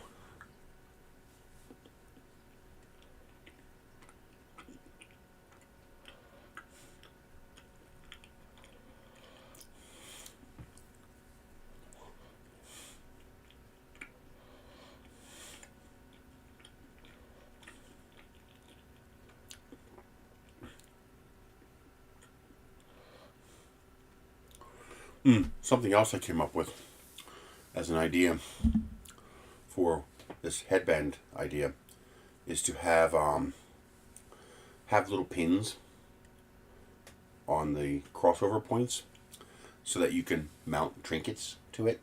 You know, like the charms for shoes. I have some right here, don't I? I believe I have some here. I can show you. Oh, wait a minute, it's in here. I think they are in here. Oh, here it is. The Olsen Ruby. And the Creality Spider. I thought they were still out in the car. Here's the inverter with the LED light and the USB ports. That's pretty cool. Oh, there's the other flag I was looking for. I got some tuxedo cat, Siamese cat socks from Michelle. She's going to love that. Oh, this is cool. That's the butterfly stickers. There's the charms. I got this flag. I just thought this one was cool. That's a nice, colorful one. They have really vibrant colors on that one. I'll probably bring that one to hang up too. I got this for my brother. It's an insulated tumbler. Just a little 20-ounce tumbler. But it's got Tigger on it and his name. So I thought he'd find that pretty cool. So it's a little insulated tumbler, a little double wall vacuum tumbler. But yeah, it's on both sides. I thought that was really cool. Yeah, he's gonna like that, I think. And but they have these things. The Crocs calls them giblets, I believe. They're otherwise called shoe charms. So they're little decorations that you can apply to your Croc shoes. So like that's a little caterpillar, and it's got the little thing on the back. Now the question is, can I even install this on these shoes? I suspect it's going to be difficult. Maybe not.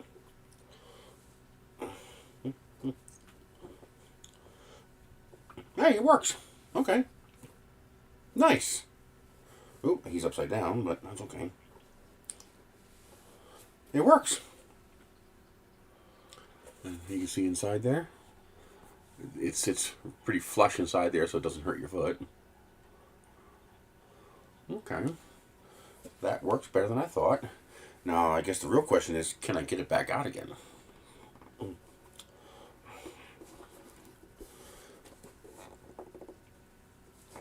Oh, that's going to be interesting. Yeah, it does not want to come back out. I thought that might be a problem. I'm going to need something to apply leverage, because it's hurting my finger.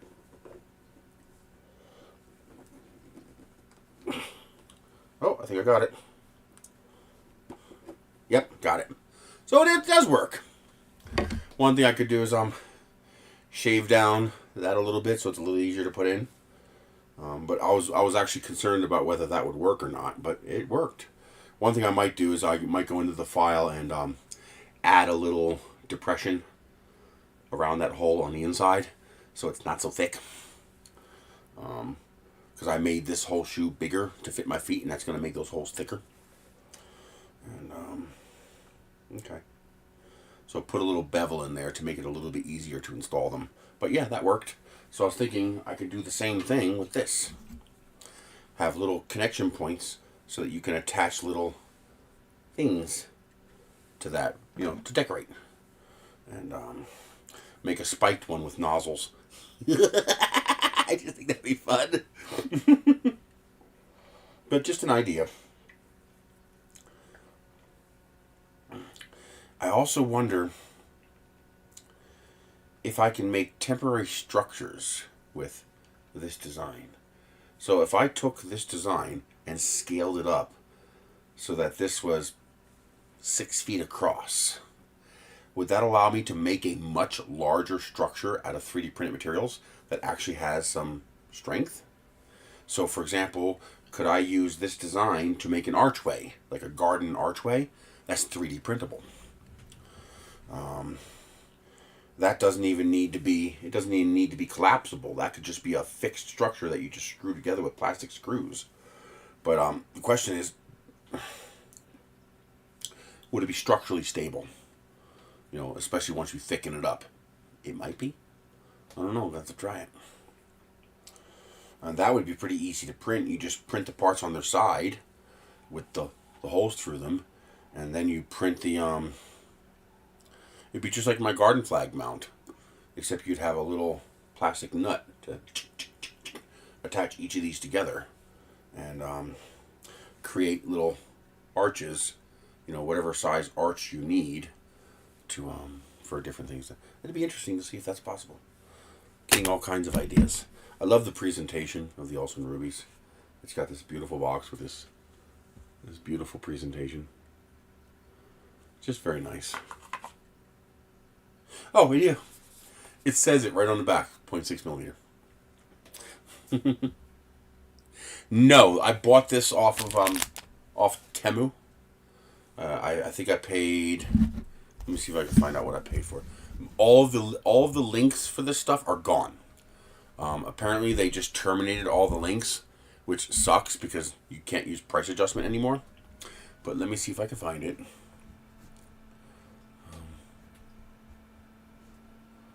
Maybe they have new listings. I paid like $6 for like a bag of 16 of them. It was very cheap. Let me try the most obvious search.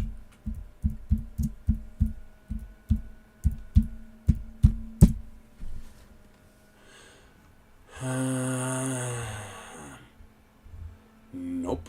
Nope.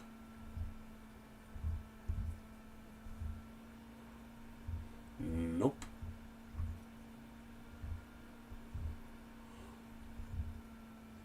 Okay, let me try headband.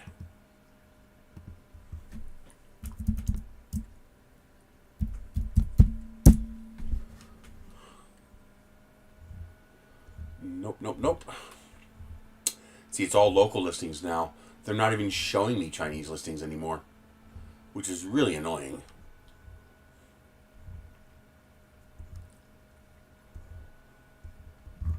Okay, how about folding?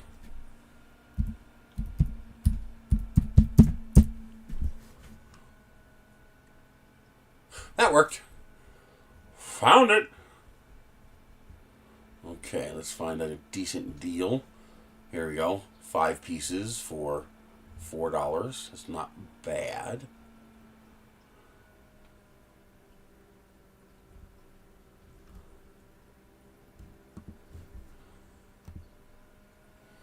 Why can't you see these? Why is that image such a low resolution image? Like, why would they do that? The image is so resolution, it's unintelligible. Well, anyway, this one will work.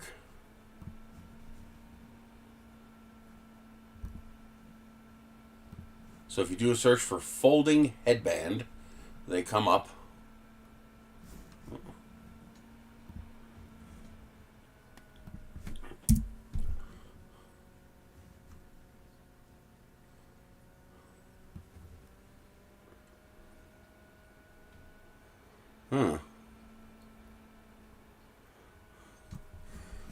The link is too long. Wait a minute. I can get a short link. How do I do that? I think I do this. Copy. Let's see if this works.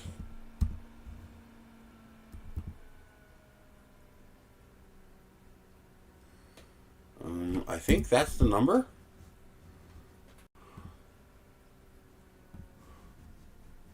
That's the item ID. And then this might be a link. Obviously, yeah, there it is. They're not as cheap. Yep, folding headband. But here, let me show you this. This is really neat how these work. Oh, I didn't show you that. That's this right here. That's the best one I could find so far. For $7, get you 5 of them. But don't forget to click on their name. So, see, 7 fruit ornamental. Click on their name and see if there's anything else they have that you want. And so it might actually be worth paying slightly more from a different seller that has other things that you want, because if you can get to $30, you get free shipping. But yeah, this reminds me of this reminds me of those geodesic spheres that expand and contract. It's the same concept. Yeah. And now, that is just so freaking cool. It's just such an awesome mechanism. That's just awesome. And so what I want to do is I want to try to print them. I want to see if I can print these. See if I can figure out a way to model this so I can print it. I think a snap fit is going to be the best solution. There's actually there's a snap fit model built into Tinkercad. So if I put the female end here and the male end here, I should be able to snap them together. Because this is not under a lot of stress. It's just a headband. So it's not like it's under a tremendous amount of stress. And and they work very well, by the way. They are surprisingly effective. No more hair whipping in my eyes. But the trick is getting the curve, because the curve is what makes it do this. The curve is the reason that it does that. Without the curve, it'll just be straight. So I think we can add the curve after the fact. I'm thinking after you pull it off the print bed, you can have like a bowl or a plate or another 3D print that's the correct curve that you need for the part. And heat it up really hot on the print bed, and then just transfer it over to the mold and bend it. Or just print them sideways.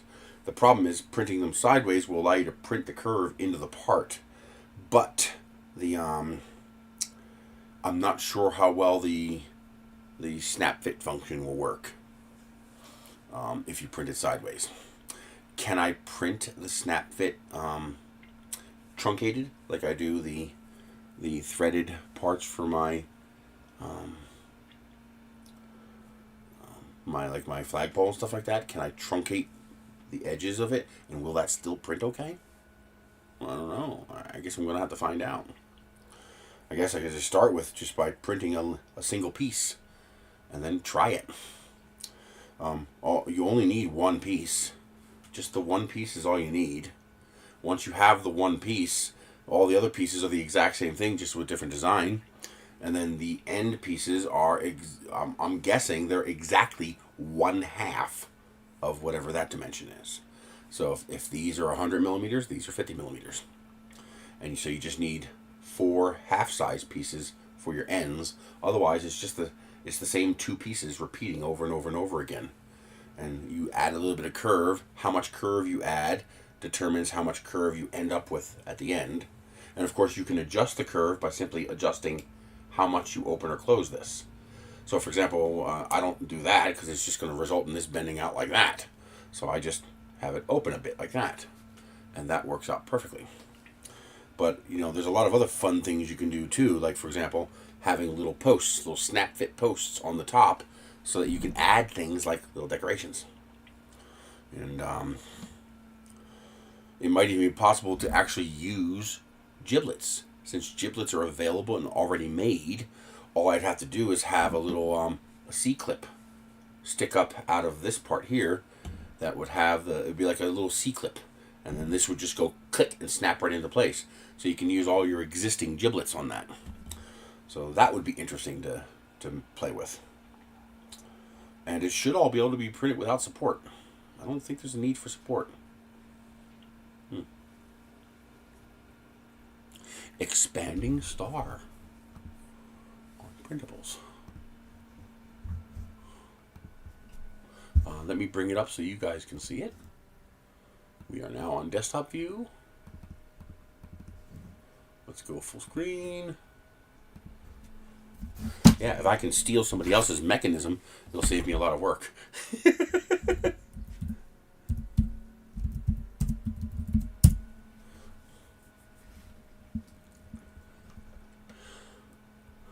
Oh, okay.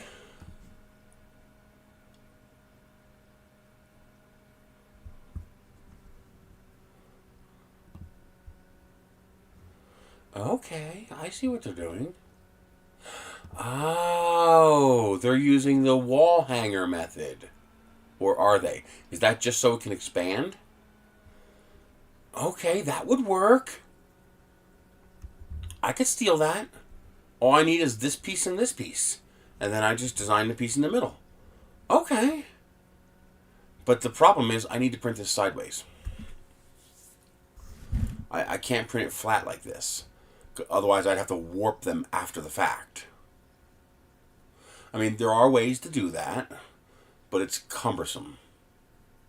Really cumbersome.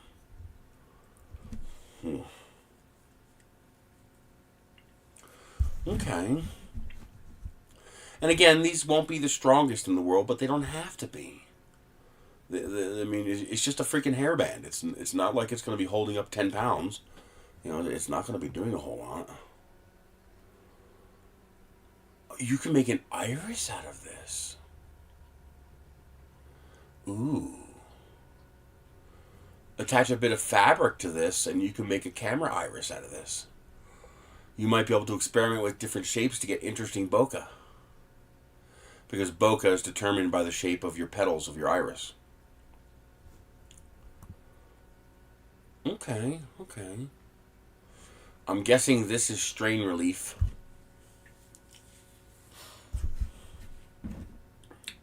Where did I put those giblets? Over here.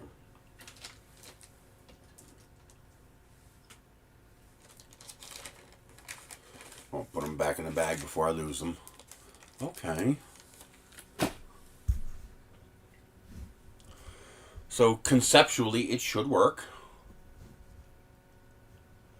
Okay.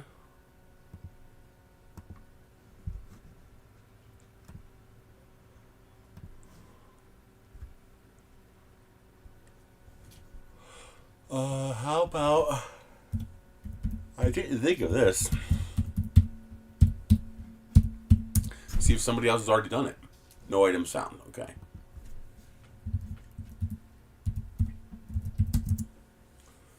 Okay, nobody's done it. Has anybody done headbands? Yes. Okay, there's plenty of those. Yeah, as I thought, it's just a simple horseshoe print. Okay. That's kind of cute. It's like a health meter on Zelda. I like that. But I also like the idea of being able to add things to it. To be customizable. You know, like this here's a one-off. It's just a cat ears. It's a one-off. But something like, you know, this looks like you can add stuff to it. So if I could make a universal attachment method like the giblets for the shoes, that would be interesting. Okay.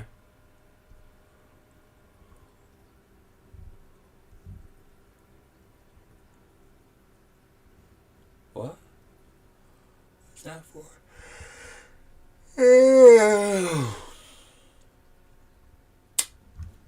Okay.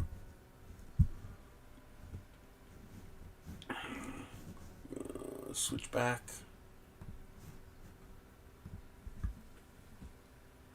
Yeah, that expanding star is that's pretty neat. I might just have to print one of those really big just for shiggles. Make like 1,000% scale one just because I can. I'm like, how long would that take? I might have to do that now. Especially if I did it out of TPU. Because then people could mess with it without breaking it. It'd basically be indestructible.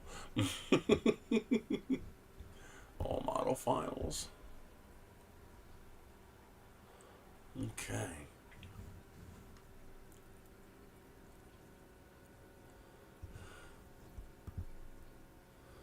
Let's see, show in folder. Extract.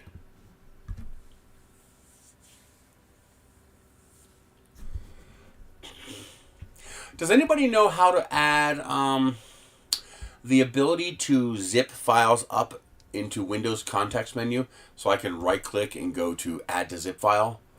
Right now the only way I know to do it is I have to go to new and I have to do compress the zip folder, give it a name, and then I add whatever I want to that compress the zip folder. That's an annoying, cumbersome way of doing that. There used to be a way where I could just I can grab like a bunch of files like this, right click and add to compress folder or add to compress file, and it would make it the name of whatever was the first one here or something like that. But there used to be a way to do that. I don't know how to do that anymore. All I have is the extract all. So here's extract all. And I also can't multi-extract. I used to be able to highlight a bunch of zip files and do this. Oh, there is an extract. Yeah, but see, it's only doing the one. Like this, if I do this, it's it brings up one for each one. Oh, that's annoying. Ew. There used to be a little box you can click to No, I didn't used to have to do that, and I don't want to have to do that. That's annoying. I used to be able to just grab this one folder or grab a bunch of stuff and go to add to zip. And I don't want to add a zip. Well, that's what I'm trying to avoid. Clearly, it has the feature built in to do this. I just want context menu support to be easier. And it used to have it. I used to be able to grab a bunch of zip files like this and go here, click extract, and there would be a checkbox. Extract each file to a separate folder. And then it would just do them all. Yeah, WinRAR does do that. But I was hoping to use the built-in feature that's built into the operating system, so I don't have to add something. But yeah, I could install WinRAR, and that'll do it. And but it's just so annoying knowing the feature's right there. It's just poorly implemented. Like, why would they do that? Why would they implement it so poorly? I don't know. Let's see. Expanding star. Did I delete it? Oh, I must have deleted it. Okay.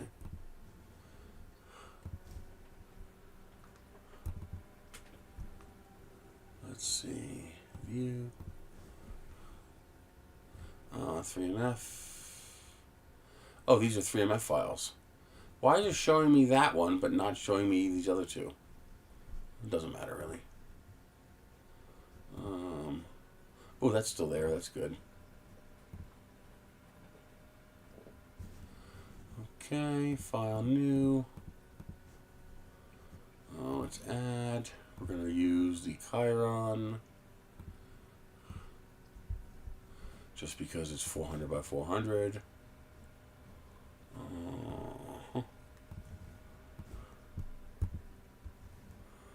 Okay. Edit. Let's see. We are currently 110.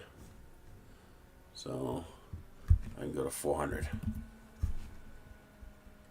And if I rearrange these, I could... No, that's about it. So this is like 370%. Okay. And if I chop this in half, I could really go bonkers. Let's see. Mesh. Separate connected parts. There we go. I need one of those and one of those. There, one of each. Okay. So if I rotate these 45 degrees, 45, 45, center in the range, edit. Okay, yeah. That's a big link. Edit.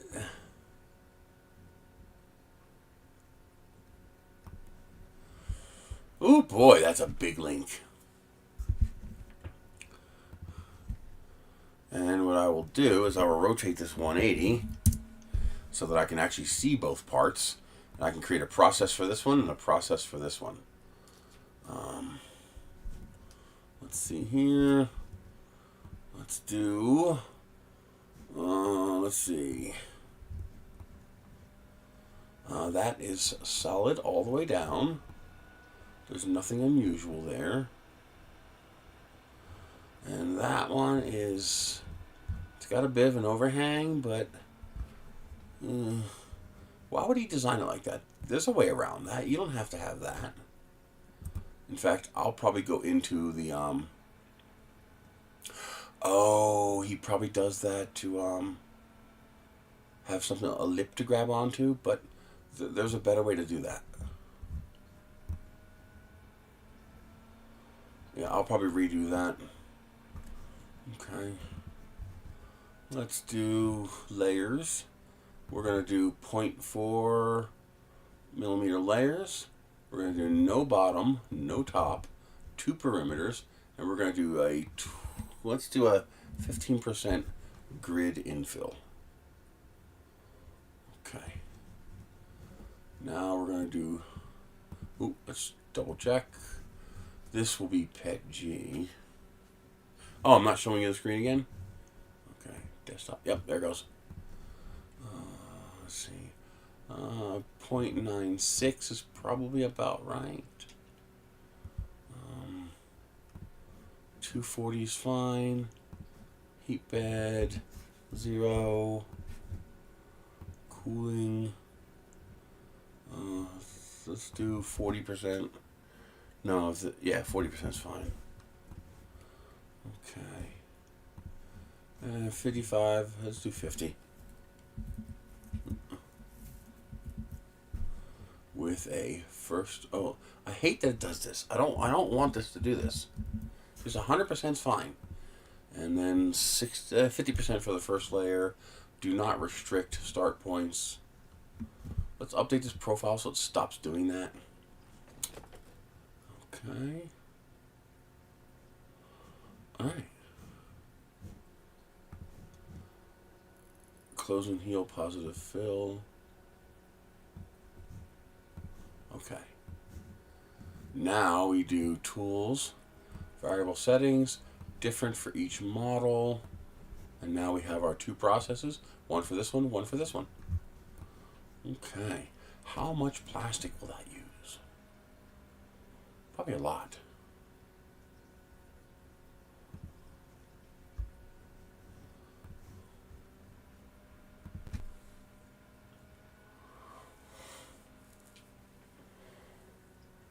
Not horrible, but it's still going to take like 2.5, 3 kilograms to print the whole thing. 233 grams each. Now there's a few things I can do to make this stronger, and one of those would entail making sure that this is not just sitting on top of infill.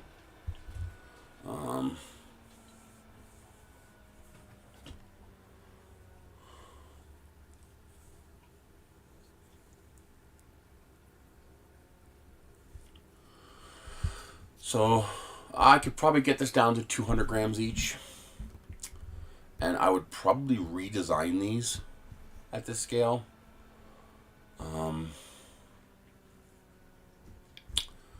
So what I would do is I would have a hole go straight through the whole thing. So that I would have actual perimeters going all the way down to the base. Those perimeters would ensure that this post would have actual strength. So yeah, I would redesign these in Tinkercad. I'd also get rid of this. I don't need it. At this scale, I think this part would be strong enough without this. But it doesn't detract too much.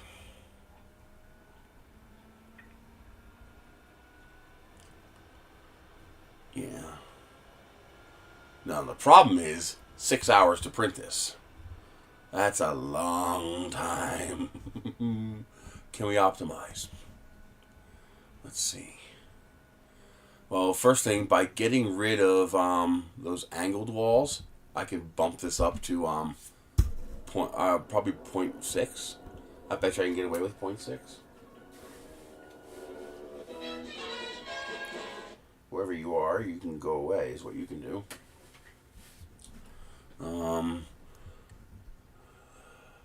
Outlines, I want to keep it at 2. Let's drop the infill down to 10%.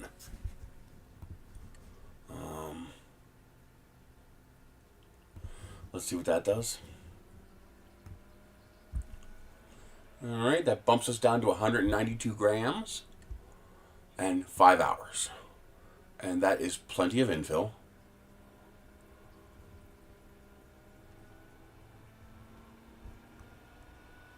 Okay. Yeah, I think the only part I'd have to modify is this.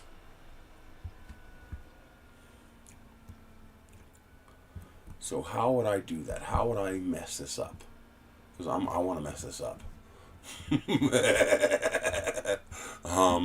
First things first, this is a little bit too big. For this to be practical, I think I'm going to have to go 300 millimeters. So let's go 295. Because right now I can only use one printer. However, if I go 295, I can use both printers, and I can print multiple parts on the 400mm printer. So for example, this would be a Chiron print. Let's see, 180, 180. If I do that, and then I do this, I want both.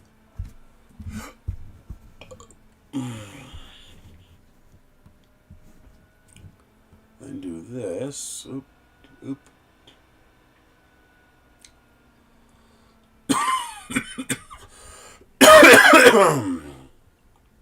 Okay.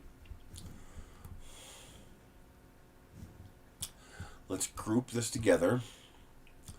Let's call this one male. And let's call this one female. Okay. And then we group them. I did not ask you to do that. I did, but you know what I mean. And I could do this. Now, Control C, V. I could probably get away with 3 or 4. Let's try it. And then this group, and this group. Now I can grab them as a group pair.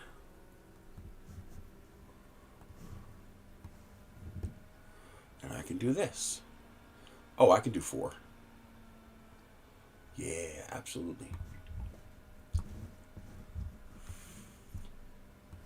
Bring you over here, bring you over here. Yeah, I can absolutely do 4.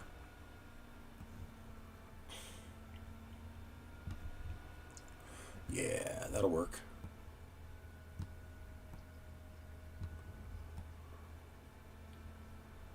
Okay. So we know we can fit that many.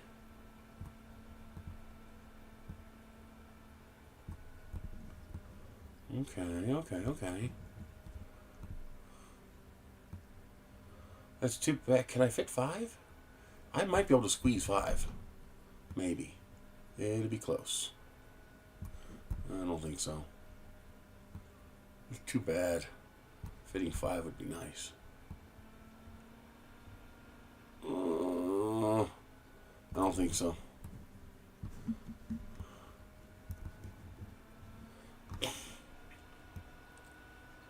Yeah, can't fit 5.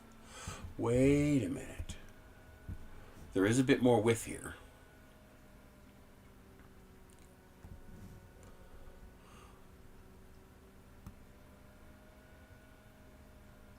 I think I can fit 5. If I do that. Yes.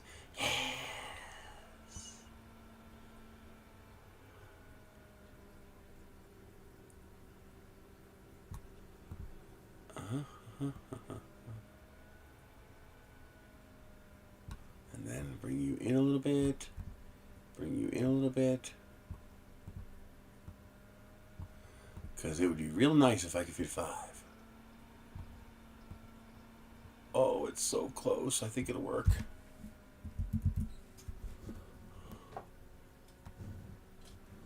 Not what I wanted.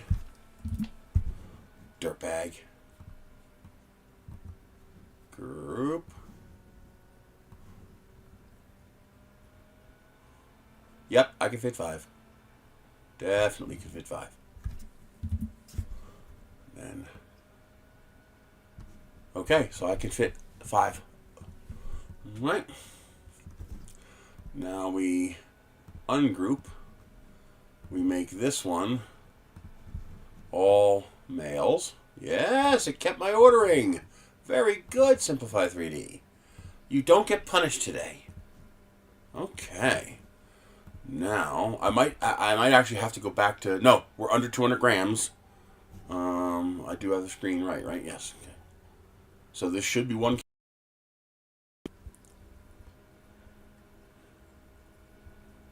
Oh, that's only 443 grams. So I could do 2 of these. I could do 2 plates of these with I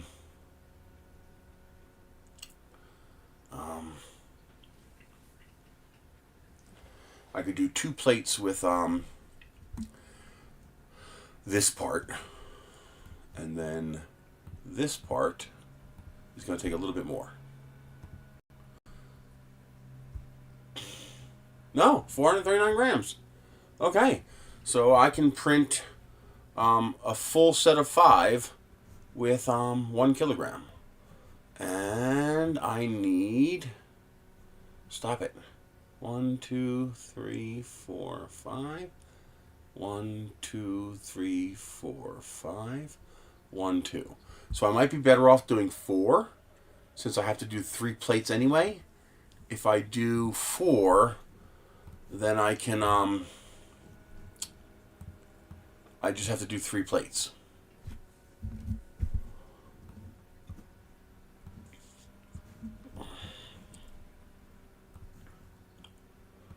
So if I do that, because I need 12 of each. That way I can just do 3 plates. And I can space these out a tiny bit. Not what I wanted to do. Do I need to space them out? Not really. But it would help a little bit. So I space them out just a tiny bit. Just to give them a little bit of breathing room so they don't get stuck together. Since I'm only doing 4. Okay. Then all I have to do is print 6 plates. 3 plates each to get a total of 12 of each. So we are talking 18, 27, 2 days to print all of it.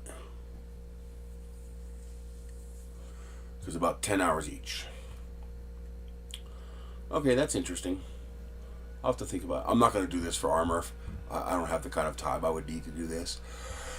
But I do want to do this. I think it would be fun. I'll get rid of the skirt. Don't need it. I'll get rid of the hexagons. I'll make them cylinders. And then I'll make it a cap.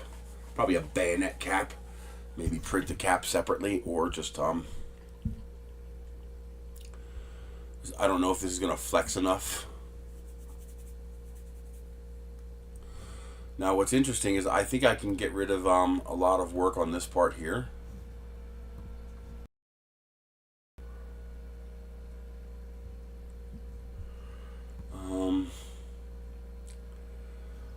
I think I can reduce the infill a lot on this.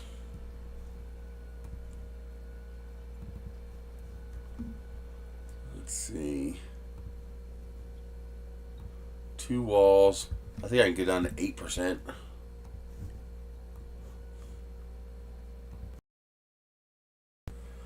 That gets me down to 8 hours and 295 grams.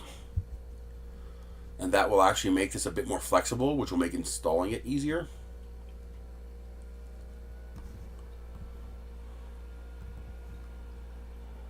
Additions, just turn that off altogether. Additions, turn that off.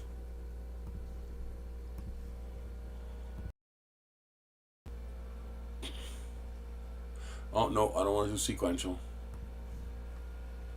Oh, it doesn't matter. Process.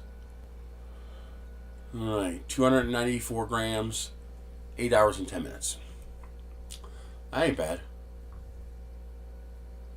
So, 24 hours to print 3 plates of these. And,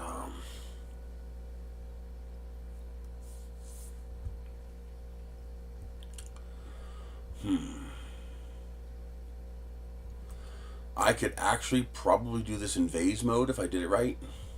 I could probably re-engineer this to work in vase mode.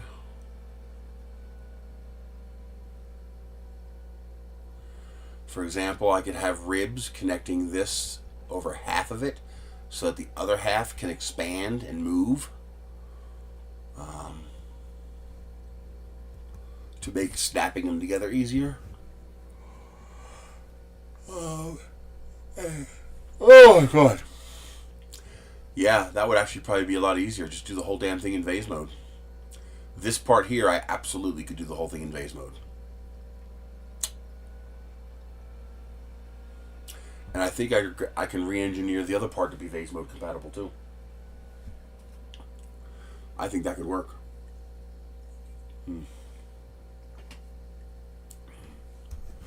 The only problem is that I couldn't print them all on the plate like this. There'd be collisions. Although they are pretty short. It is pretty short. And because I made it 300, I could fit it on the other printer too. So I can task 2 printers to printing these. Interesting.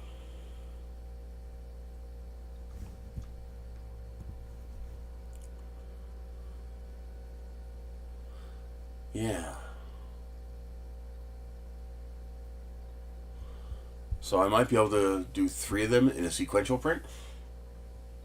It'll take 4 plates for each set, but being able to do it in vase mode would dramatically speed it up.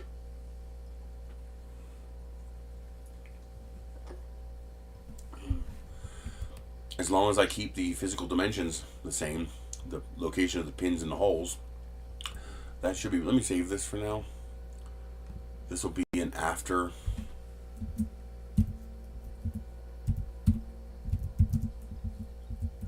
MRRF project.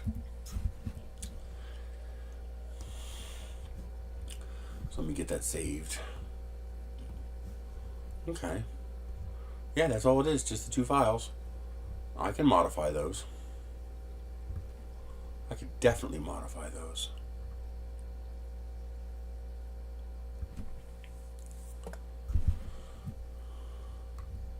What I'd probably do is print one of these at regular scale and then just see how it works.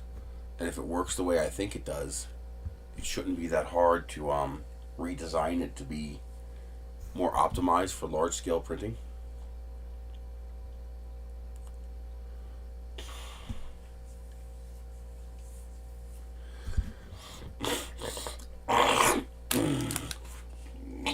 Yuck. Snot, man. So much snot. Okay. I think that'll work. Is there anything else interesting that you guys found on printables? Ooh, that's pretty. Ooh, that's really pretty. I like that.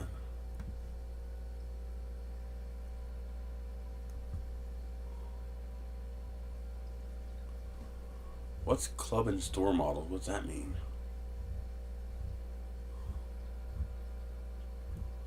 Oh, probably that you have to. Oh, you got to pay for them. Oh, so Printables is doing paid models, huh? Cool. Prices seem reasonable. Ooh, drill sword.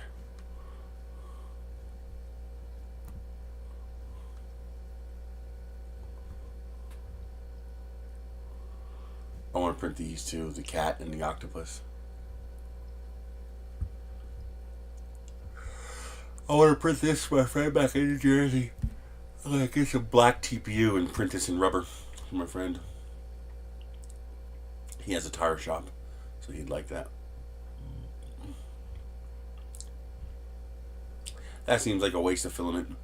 You're printing filament to hold filament? I don't know if I want to do that. Aww, that's cute. Kitty kitty.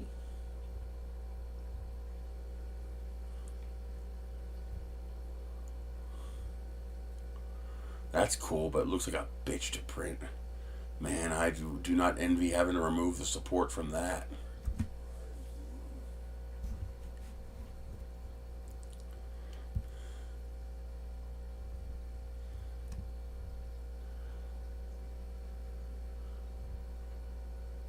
Why are you doing that? Am I hitting the button accidentally?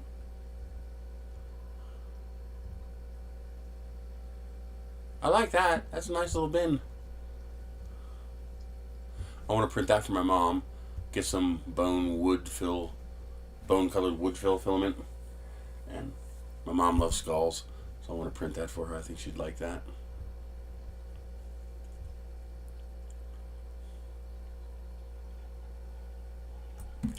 I want to print one of these supersized and then use a drill to spin it up, just because I think that would be fun.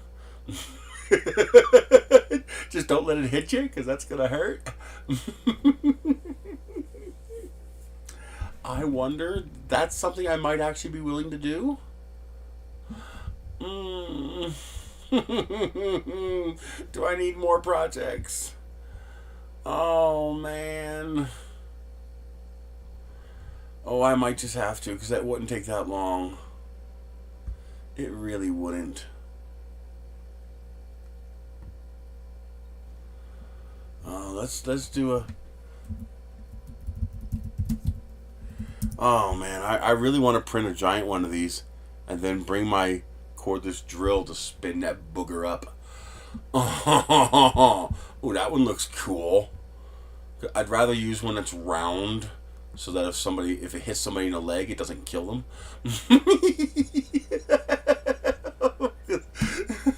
If this hits you wrong, it's gonna hurt.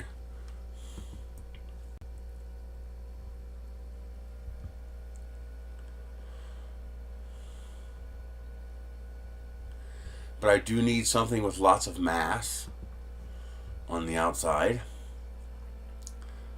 so that it really gets going.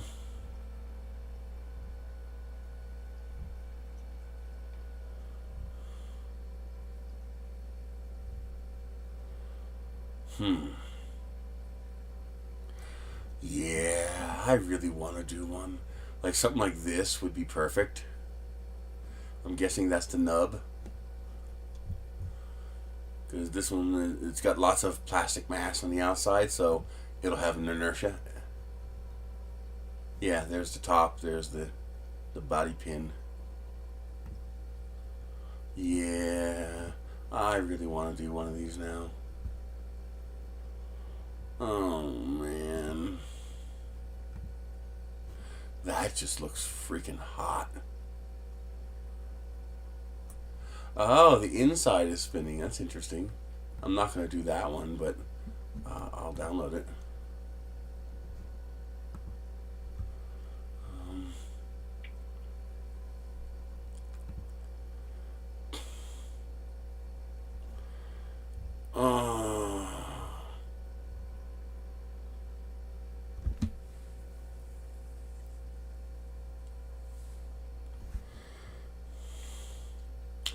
Actually, this would be pretty easy just to model one.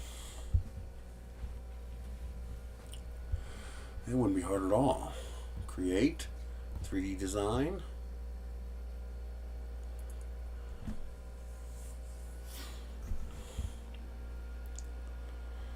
Okay.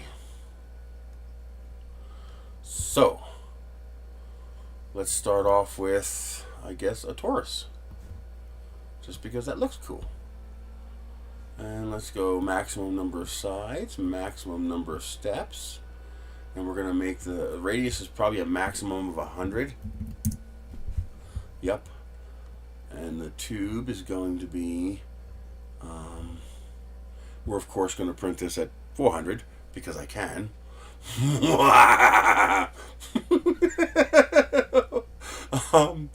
So let's do a 10. I think I need bigger. 20? Yeah, that looks good. Okay. Now we take and we lop off the bottom to make it printable.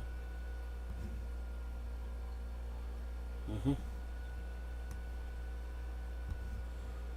we lop off, let's say, 5 millimeters. Yeah. And we off with its head. Rawr. drop it. Then we scale it to 380. 85, 385. Let's go 90. There we go, 390. Drop, so it's sitting on the bed. Alrighty. That's actually pretty smooth too. Oh boy. And then we're also going to lop off 5 millimeters from the top. So this is, we're going to make it 57 so that the numbers make sense. 5, 6, 7, so 52.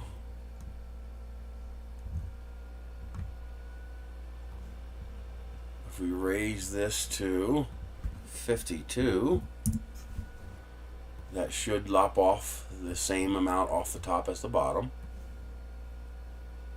Okay.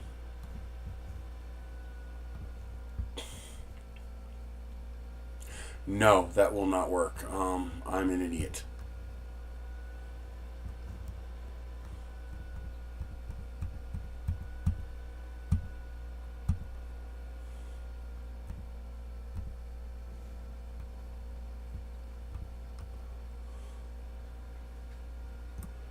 This is the original size? Nope. Where's the original size? Oh, I went through multiple steps. There we go. Okay. We are 40, which means I duplicate this and raise it to 35. 35. Yep, I did it. And let's make sure we actually get all of it off. Like that. And we lop it like that. Drop. And we scale to 390. Drop. The height. Let's make it 50 because we can. And I want it to be an even number. Okay.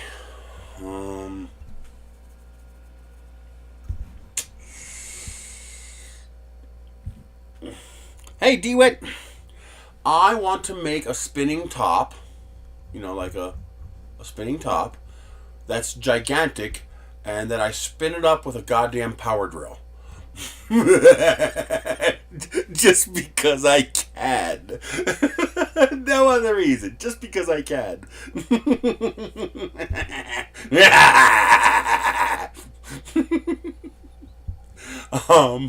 Let's see. Then we need a circle like this. And we're going to make that circle have, well, the number of sides doesn't matter. Number of segments doesn't matter. We just need to make that circle probably 350? 350 by 3. No. I did something wrong.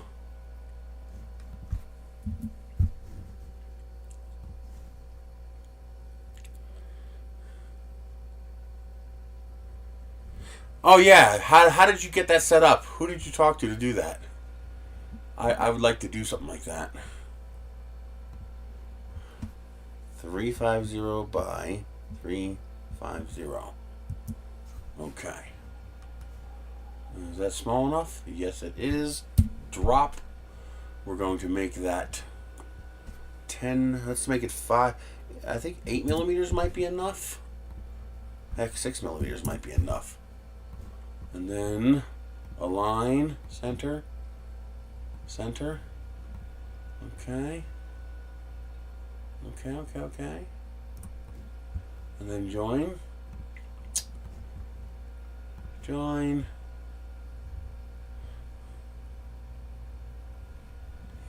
Alright, there is the top. This will be what connects the top to the rest, except I want to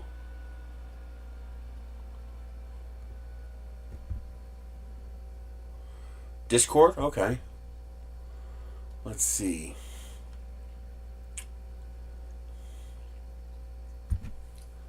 What would be the easiest way to split this up? Probably the easiest way would be to use a big circle.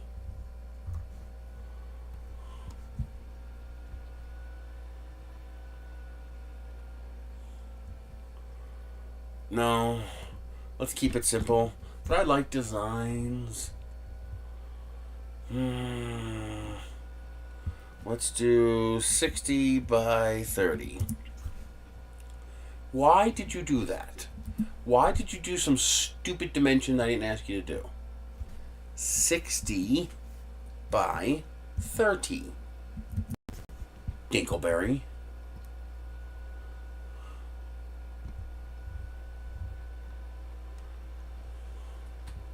Maybe 40 by 80? 40 by 80? Yeah, I think that's better.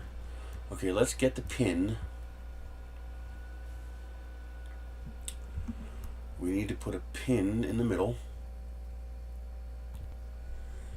Okay. We're going to make the height big, the sides high, the base radius this big, and the top radius this big.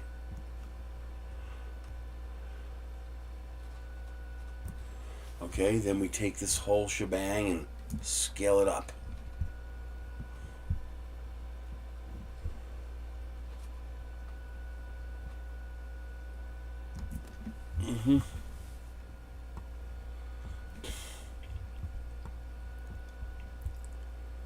Yeah, I like that.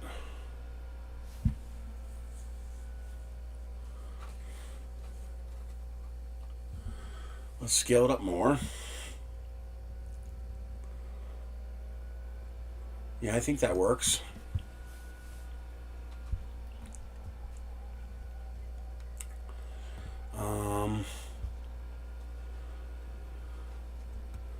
Yeah, that can work. Let's split this apart. I want to make this nice.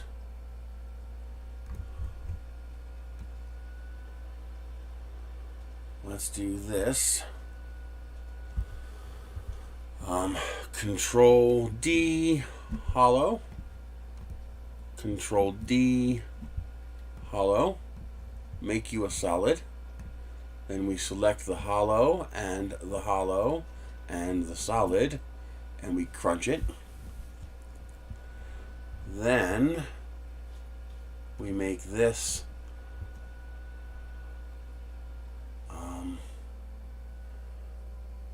73, and then we make this one 68. Then we turn it back into a hole.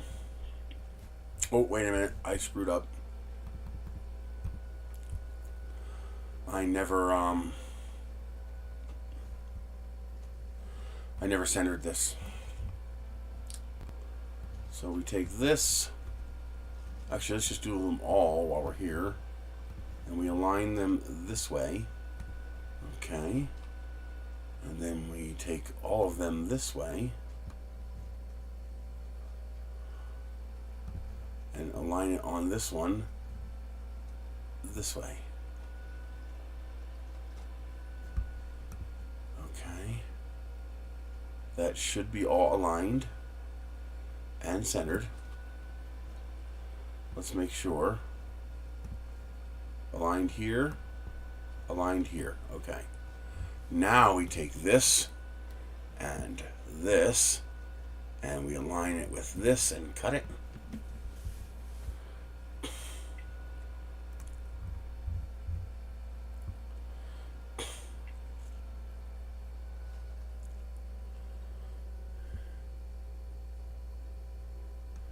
Then we turn this into a hole.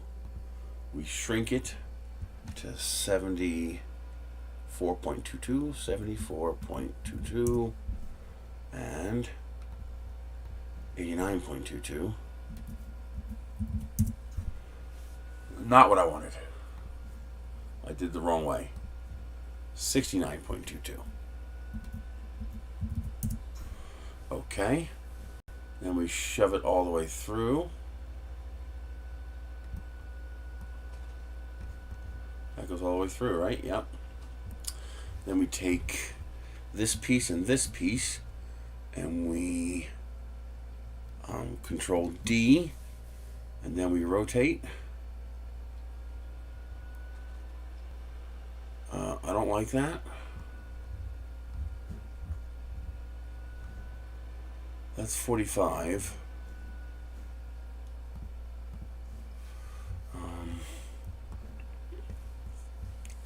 We need this. Control D, select this. And now we rotate. Okay, I can do 30 degrees.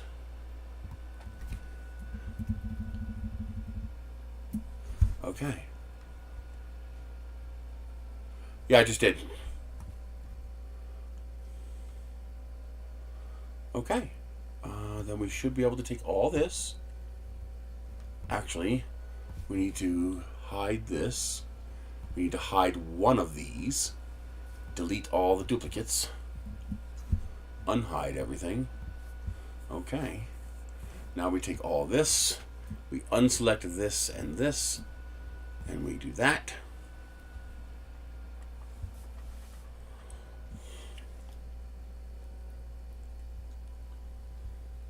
Loving the transition.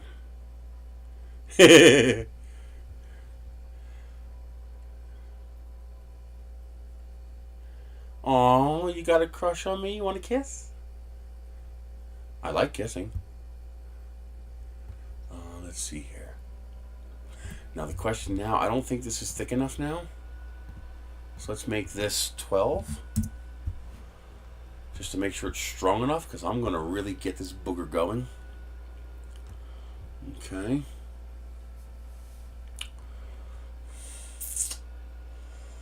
Let's see.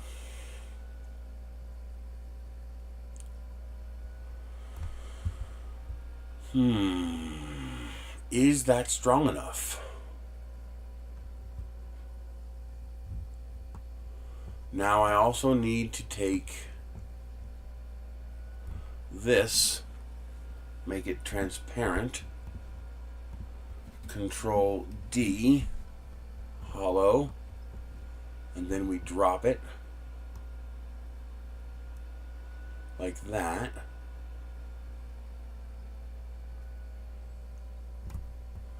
She's probably going to turn into a demon.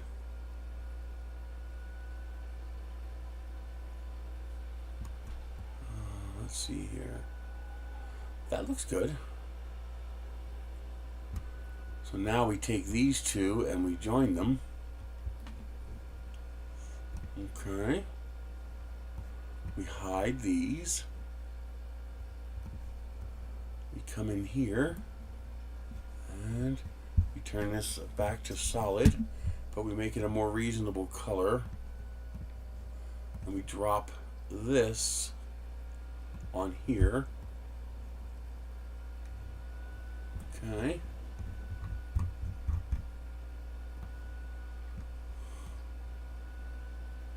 And we flip it. And then we make it go up 10 millimeters. Minus, let's go 12. And we join those.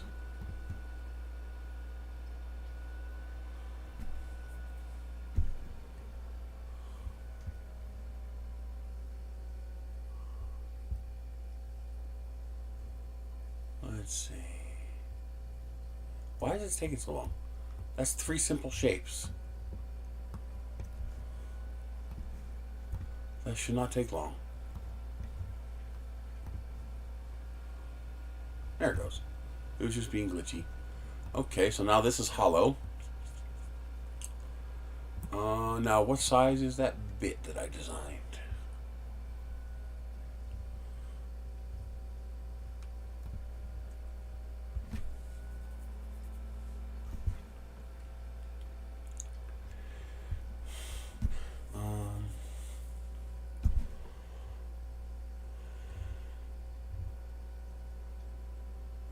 what size was that bit that I designed? This one.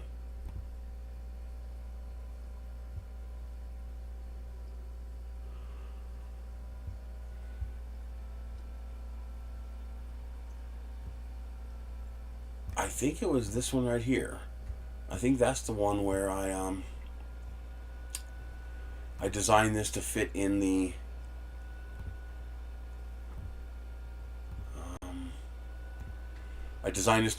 bit that I have on my impact gun. So I should be able to copy that and go back to this.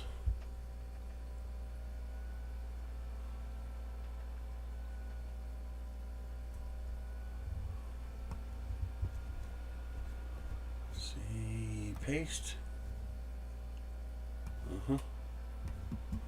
Is this a bunch of parts that I can separate? How far can I break this down? There we go.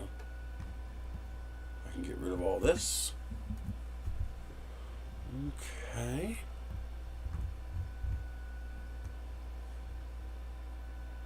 Yep, I can do that.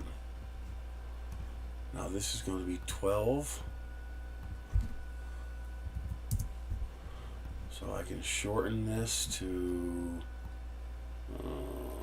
roughly that. Yeah. And then I can get rid of this. Can I break this down more? Yes, I can.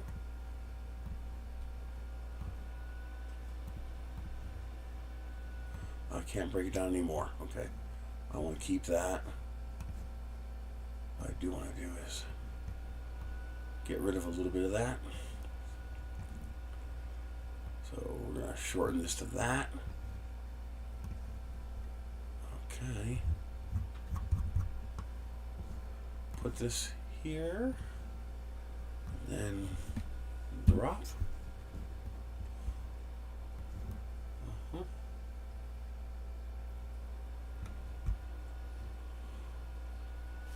Take you and you. Align on you. There and there. Okay. Now drop it in until it overlaps.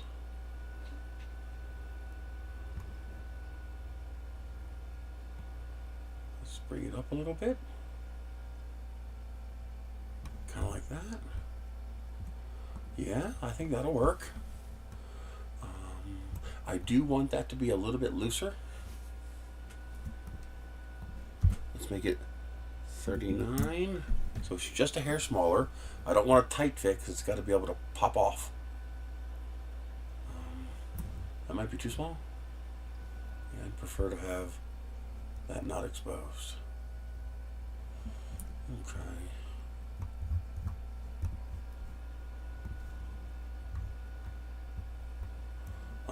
That is clean. I can live with that.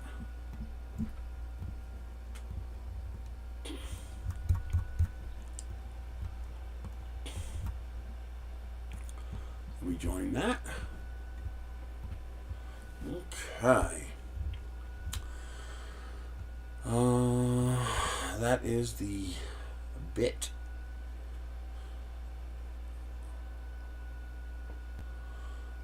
Okay.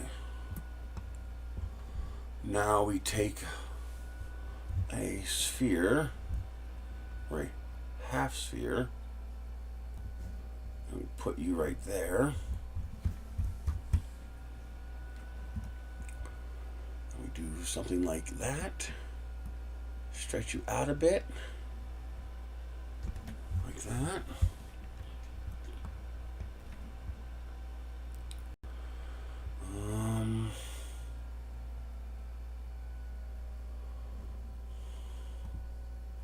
Let's make it 60 by 60. Okay. I might need to make that bigger.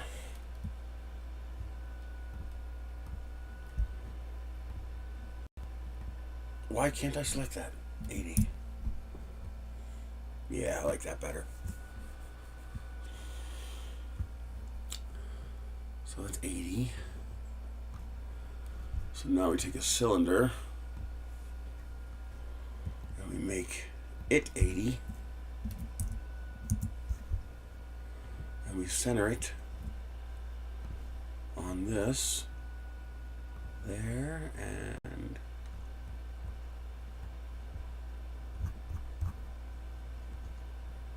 there. Okay. Now we make this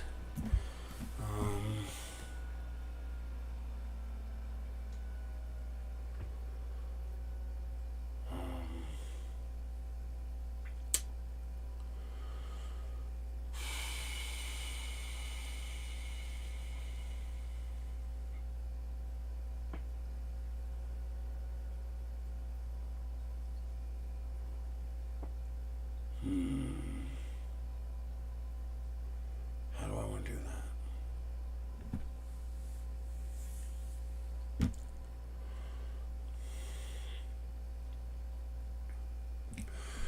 I think I know how to do it. So I need to make this 79.7? 79.7 by 79.7. Okay. We do another centering. There and there. Then we take this and this, align on this, and align it that way. And then this is 12 millimeters thick. So let's bring it out 8. It's gonna be sloppy as hell.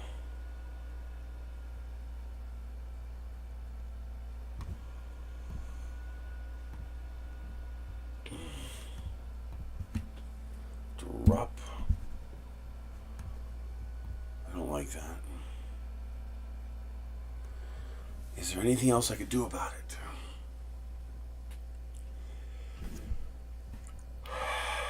I don't think so. I think I'm just going to have to live with it. Okay, so let's go this way. -8. We'll have to deal with a little bit of bridging.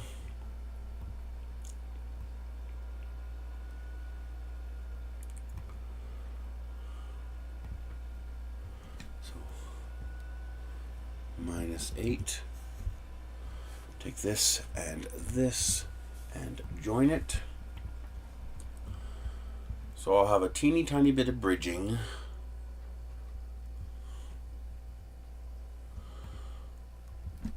But I'll be able to just take this and shove it in there.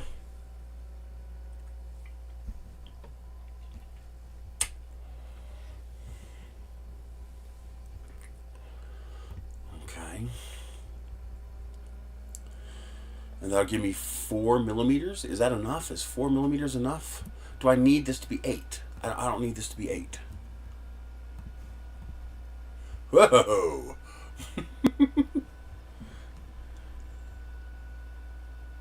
What I should really do is export this, because that's a really complicated file. Yes, I'm going to do that now. I should be able to just do that. Okay. If we grab all this, we join that together as one unit. Yeah, look how complicated that is. So we're gonna fix that right now.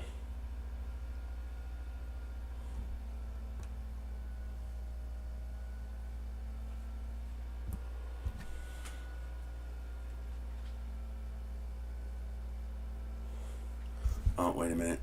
I forgot. I need to take all this, but minus this, and join that. Oh, that's okay, Big Bad Joe. He's just teasing. That's all. He was just teasing.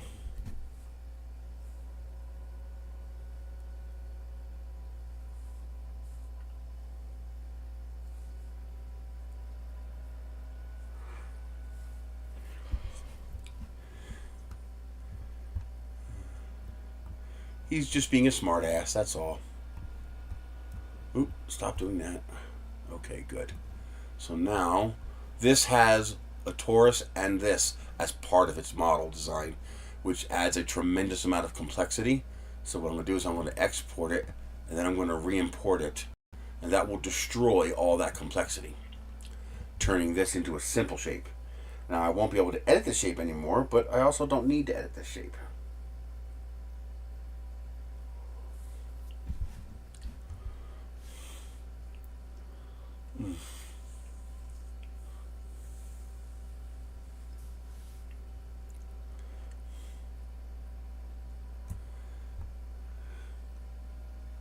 He's just making fun of the fact that I like what is currently traditionally feminine things. And so he's making fun of that. That's all. No big deal.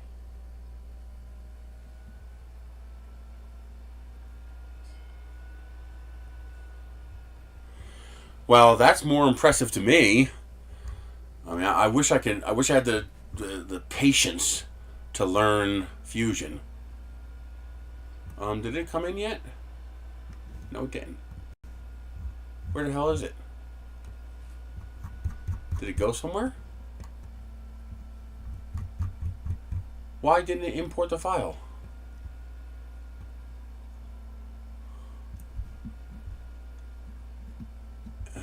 Import, choose file. Oh, that's not the right file. There it is. I must have imported something else.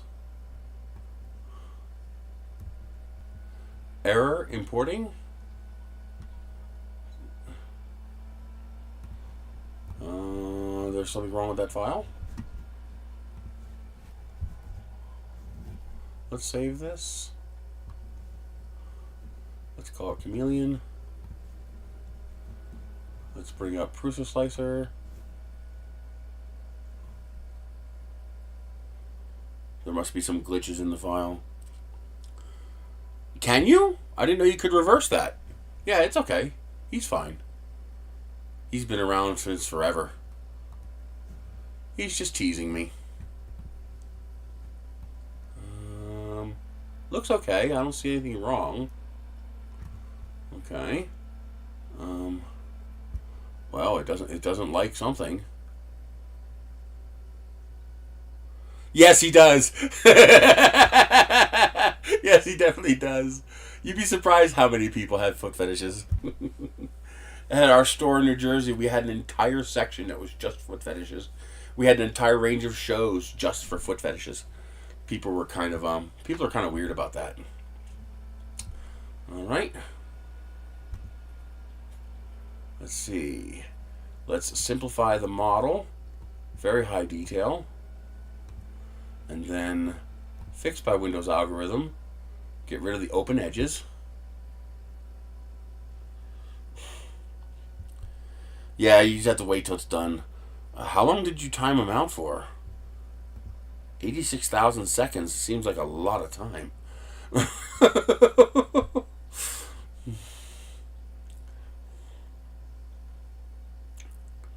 Sorry about that, welfare god.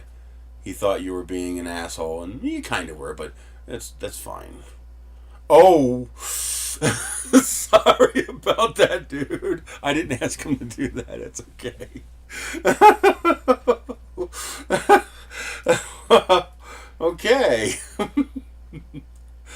Yeah, I thought 86,000 seconds seemed like a long time. We're going to replace that.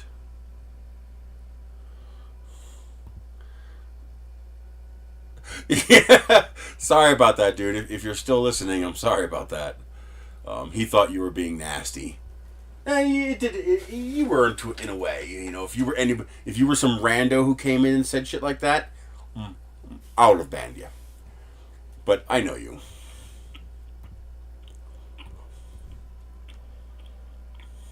It is a little offensive, but that's kind of his thing. Remember, his name used to be Troll 007? That used to be his name on the chat. That's kind of what he did. He'd go around trolling people. But then he just stuck around, and he's been one of my viewers for almost 10 years.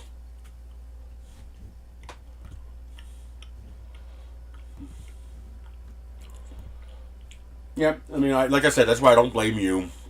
If it were anyone else, if he were some random person who come in and said that, you know, about Michelle, I'd have been like, you're gone, fucker.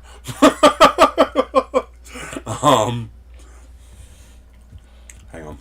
So now we align this with this. We align here and we align here. And did I do that right or did I do that wrong? I gotta make sure that the orange one is the one that's anchored. Anchor. And there. Okay. Because it looks like the other one's moving. Weird. Now I delete this. Now this is a much more simplified component. And it won't bog down Tinkercad nearly so much now. Yeah, see how fast it did that? Okay. So let's put a work plane again on here. Drop this. And then bring it in 2 millimeters. Now I better do 3. For bridging. Then we join this with this. Merge. There we go. What the hell is that? Oh, that's the other thing I imported without realizing it. Like, what the hell is that? Okay. Now we simply need to rotate this 180 and put a standard work plane. Drop. Okay. Alright, that should do it. We merge this all together, and now we have a spinning top designed to be powered by a power drill.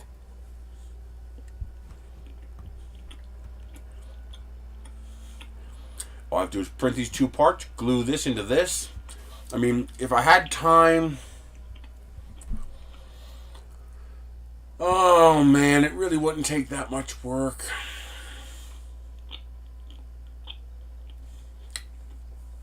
Screw it, I'm not doing it. If I really wanted to do this right, I would make this a threaded hole. No, I'm doing it right. I'm doing it right. It's not going to take that long.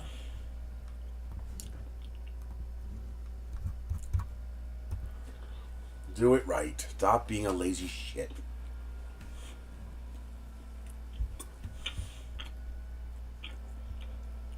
Okay.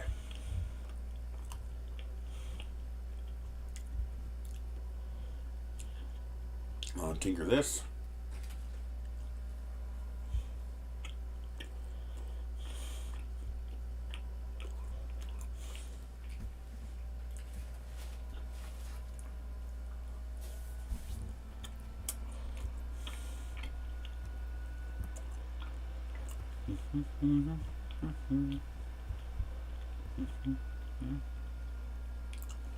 Come on.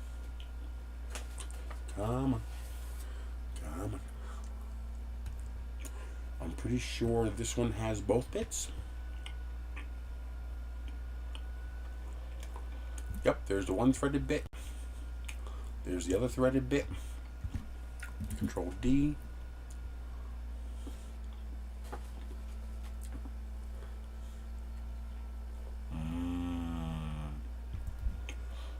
Okay, we start breaking this apart.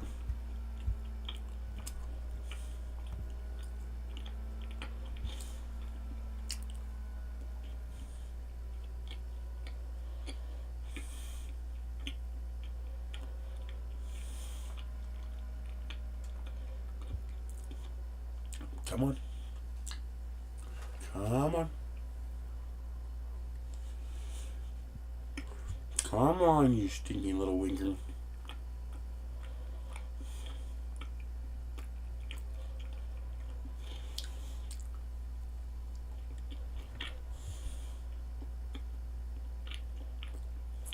Come on.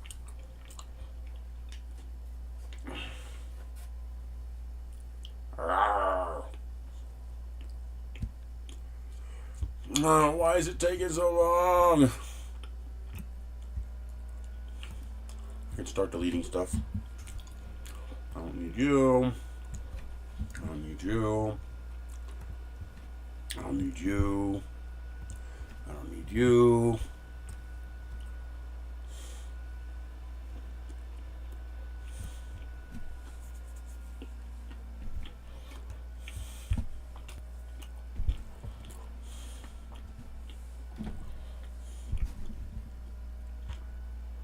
There we go. So now we don't need this.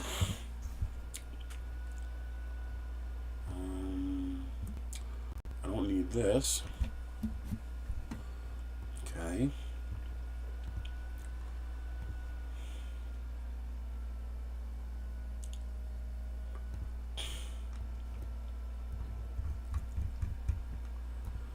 Okay, I don't need this. And this can go back to this. So now what I need to do is take these two parts, leave them aligned, and copy them, and go back to here.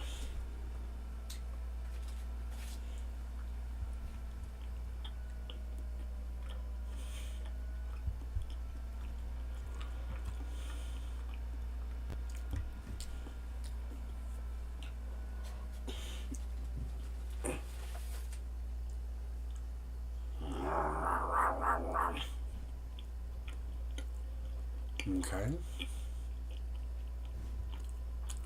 Paste.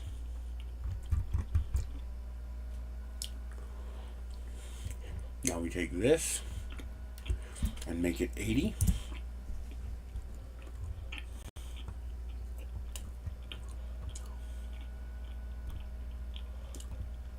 By 80. So this is the insert. This is the cut tool. This is the actual part. So this gets rotated this way, and we drop it. Okay. We put a work plane here, and we drop this.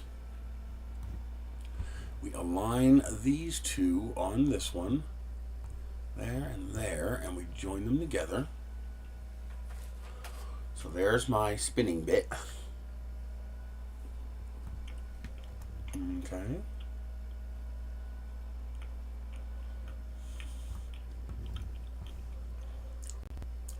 Then we take this and we put it in the middle here. Okay.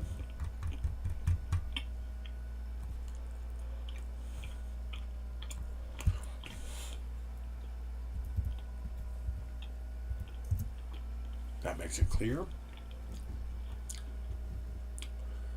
And then we take this, we unjoin it.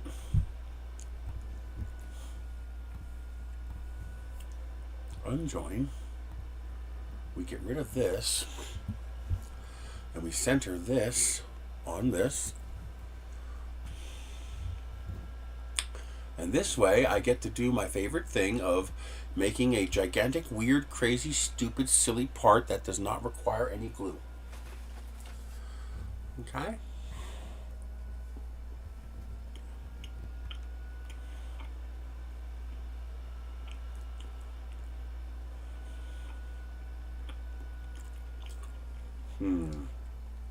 I think I need to make that thicker.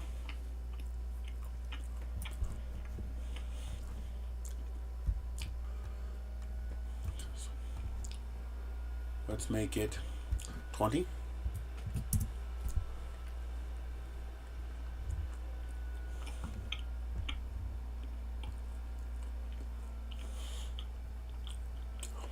Hey Cassandra, how are you doing today? That's enough threads, I think.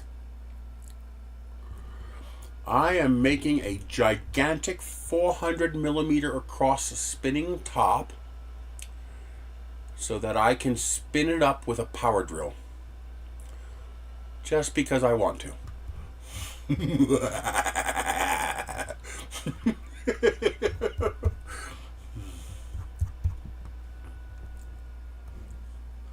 Because I'm freaking crazy.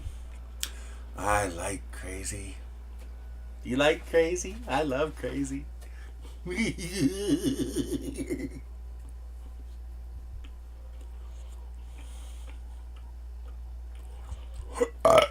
Excuse me.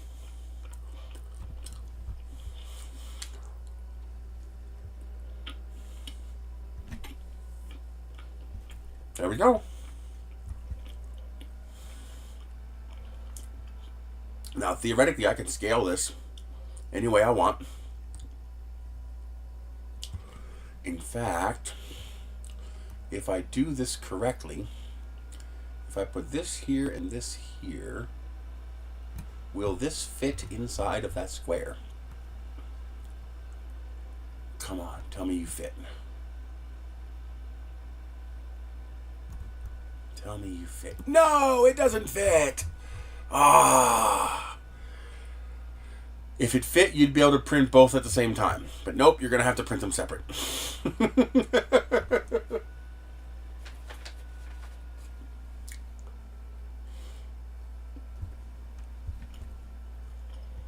Okay.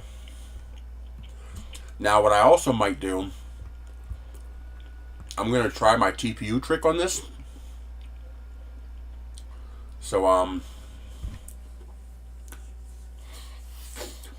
that's going to entail, I'm going to need pins sticking out of the bottom of this, so if it precesses and touches the floor, the TPU doesn't grip and cause it to stop. We'll see. I'm driving. It's only 7 hours for me. I ate this whole bag of cinnamon donuts. This is why I can't buy these too often. Because I eat the whole damn thing. That's not good for me. Oh my god, there's 5 servings. I just ate 1,000 calories of donuts. But they're so good.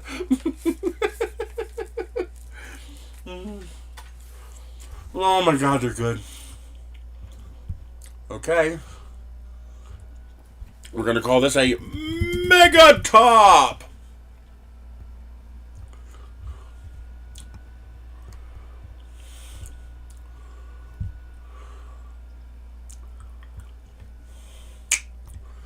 Export.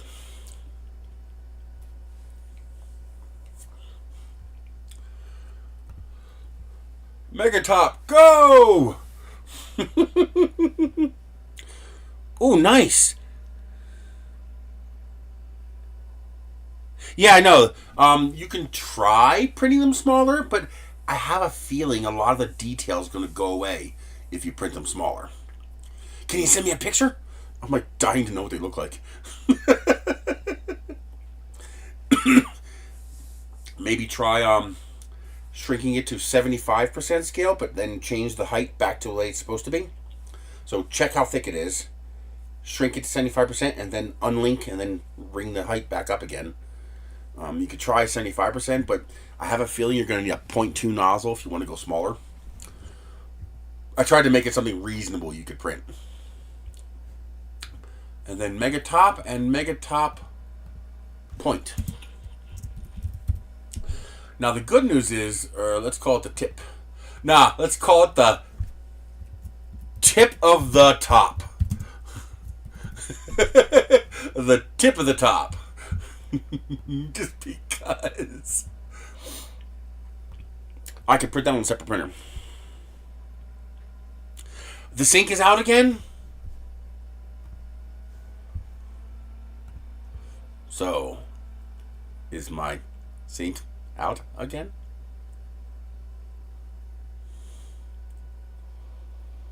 How do you like my sink?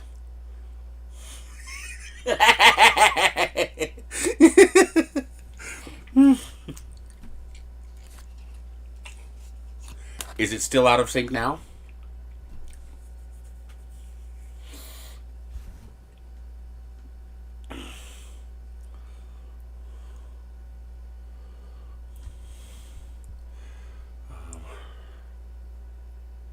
I can fix that real quick. Hang on. I'm going to stop this. I'm going to kill the stream and then bring it right back. So hang on 1 second.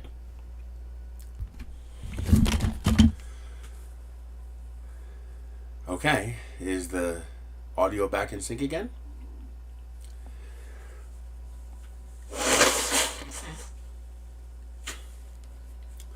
In theory, that should do it. Good. Okay. Yeah, every now and then I just have to, the USB mic gets out of sync and I have to reset it. Oh, look at my kitty cat. I love my cat. I love my cat so much. I'm telling you right now, I'd be insane without these cats. Apparently, I don't like living alone. It really bugs the hell out of me. And these cats are keeping my sanity. Okay, switch back to desktop. Yeah, tippy top it works too. Okay, this is going to take a lot of plastic, but you know something? This would also look cool with the gradient color change filament. Yeah. The color changes are going to be pretty fast down here because I have to use a lot of infill. I need this ring to be heavy to have a high moment of inertia. But the rest is going to be hollow, so the color changes will happen a lot less. It might also be neat to put some flashing, to do this, do another one of these tops. I probably don't have time, but to do one of these tops in PETG and then have RGB lights inside.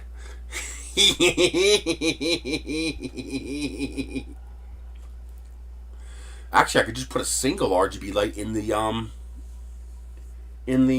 tip aimed up, because that's going to be hollow. Okay. Let's see how psychopathic this is going to be. This is going to be nuts.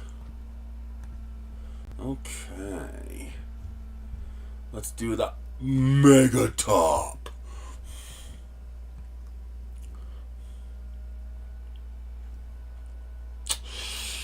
Okay.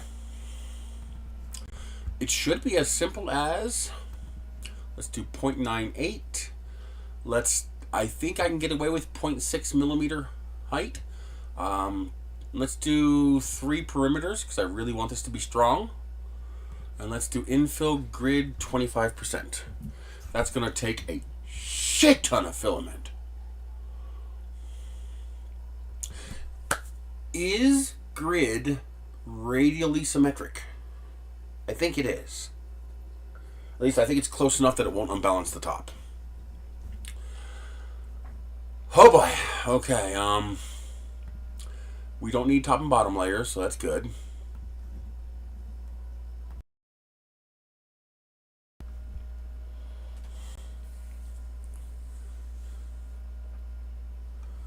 I do think I'm going to have a problem with the interface here. I'm going to have to do something about this interface layer.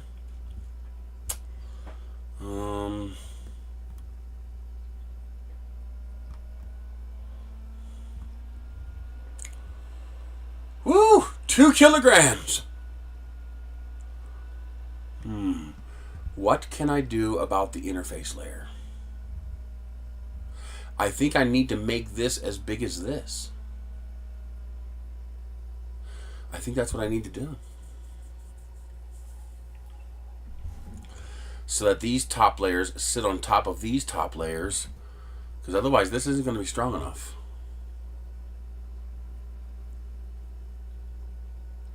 Yeah.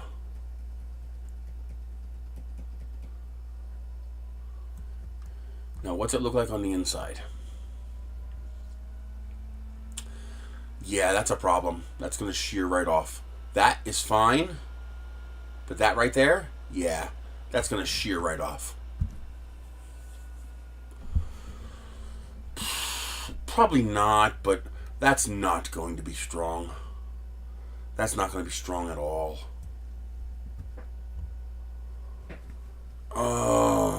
I think the only thing I could do is make sure it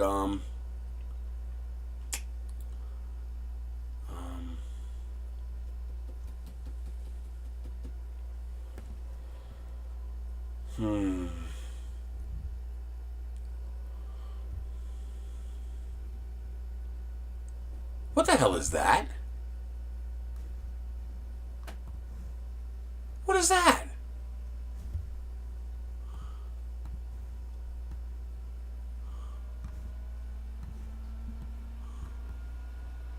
Huh!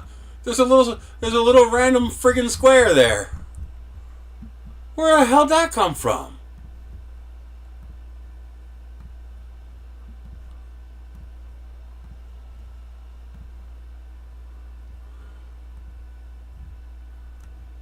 Oh!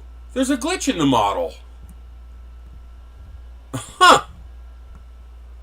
Oh, I know how to fix that. Just push it down past the glitch. What the hell's going on? I have multiple parts selected. Okay. There we go. I just pushed the glitch down past it. This could fix this problem. Yeah, I didn't think of that. I could fix this problem right now. All I have to do is shrink this until it overlaps. Like that.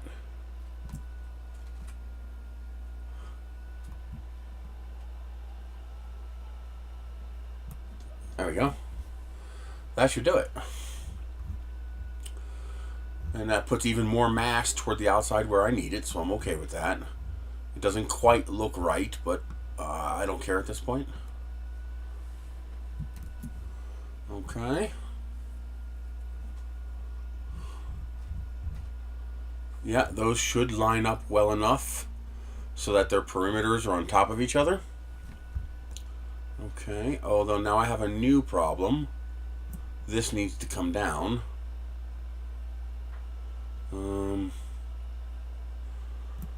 I have to change the shape without breaking it.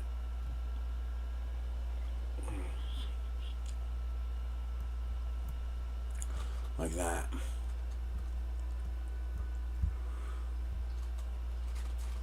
Okay. Now I gotta shrink this just a tiny bit. I need okay, so 1 millimeter is too coarse. Let's go off.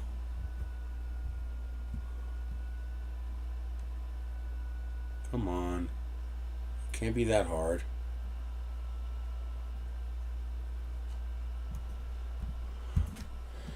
.8. Okay. 19.75.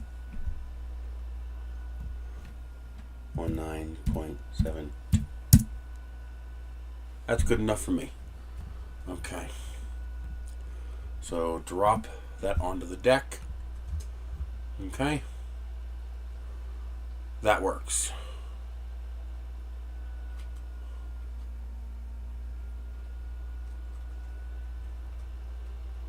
Okay. All right. Let's see what happens.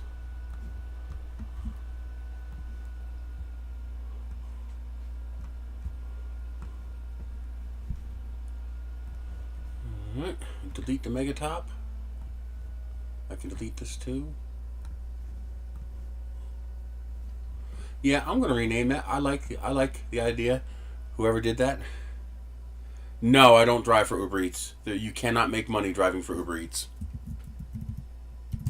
Well, okay, if you live in a certain specific area and you're very selective over what orders you take, you could make money doing Uber Eats, but in general, you cannot make money with gig work like that because you're ignoring the cost of the car. They pay you so little that unless you're getting $10 tips with every order, you're losing money. You're not making money. That's why the one job that I could do in my town is deliver for Domino's Pizza, but they only pay $2.50 mileage for delivery. For that job to work for me, I need 65.5 cents a mile. I need the IRS average. Because otherwise you're borrowing from your car's future, and you're not going to make enough to pay for it. It's just a really bad way to go about it.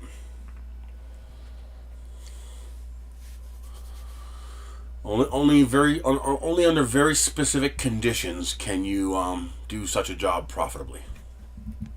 Otherwise, you're just throwing your money away, and you're tearing up your car in the process. Sure, I'll have money now, although I can't do that kind of job around here. I drive a Kia Soul, but remember, I live in the mountains. So I would have to drive into Albuquerque to have any chance of getting any kind of orders. That's a 35 mile each way, so that's 70 miles before I've made a penny. And now you're tearing your car up, driving all over the city to deliver food for no tip. Yeah. Well, what should be your income, you're forced to depend on tips, and you're just not going to make any money. You're just not.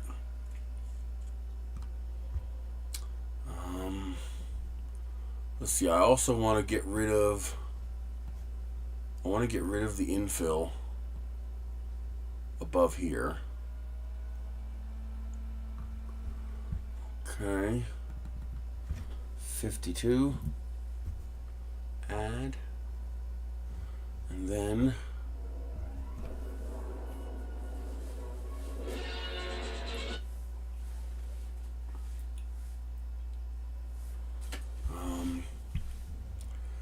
then we come back up here.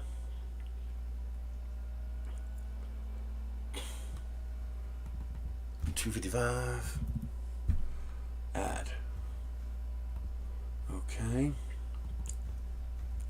So this little bit in here is going to have 0% infill.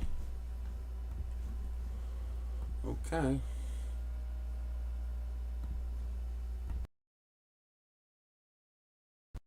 That gets us 47 hours and 1.8 kilograms. No, but my electric car can only go 30 miles. So only being able to go 30 miles, I can't deliver with it. So I use my electric car for driving around town. But that's it. Let's do 3 top layers just because that'll look better there. Effective battery, and Nissan refuses to warranty it. So there's nothing I can do about it. Okay.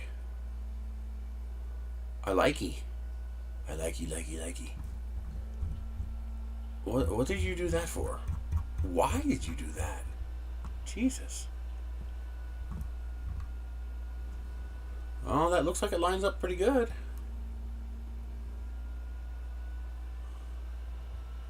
Yeah. I'm okay with that.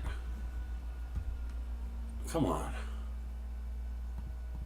Yeah, there we go. That's what I need. See? Now, boom.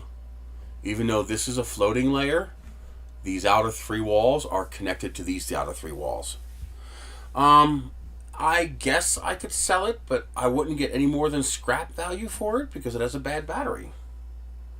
And I get much more value out of the car by keeping it. I mean, what would I get for it? $2,000? I can't buy another electric car for $2,000. I mean, the book value is like 10 or 8, but that's with a good battery.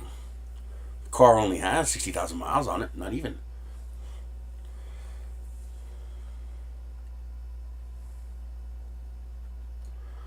I don't know. I think the nearest place that will fix the battery is in like Tucson, Arizona. So it would cost more than the car's worth to ship it out to Arizona and then pay whatever they're going to charge to replace the battery. Okay, there's 2 ways to fix it. You can pay someone to dismantle the battery, diagnose which cells are bad, find matching used cells that have a similar capacity to the battery as it is now, and replace those bad cells.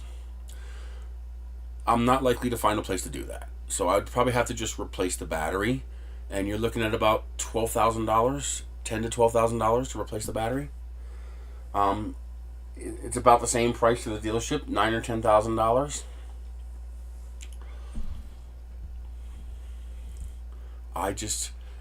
I would be putting $10,000 into a car that has no warranty.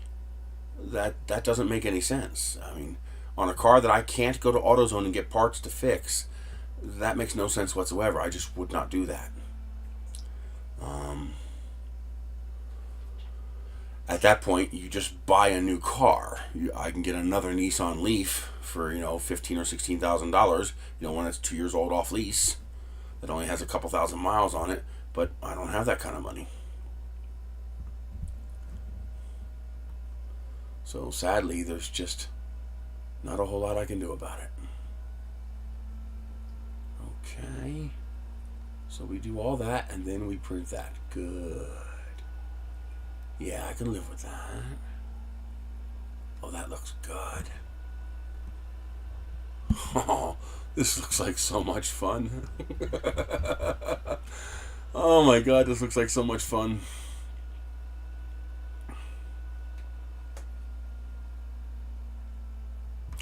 Yeah, insurance companies are pretty aggressive about going after fraud. Yeah, the best thing that could happen to me is for someone to total it. Because then I would get fair market value and the condition of the battery would not factor in.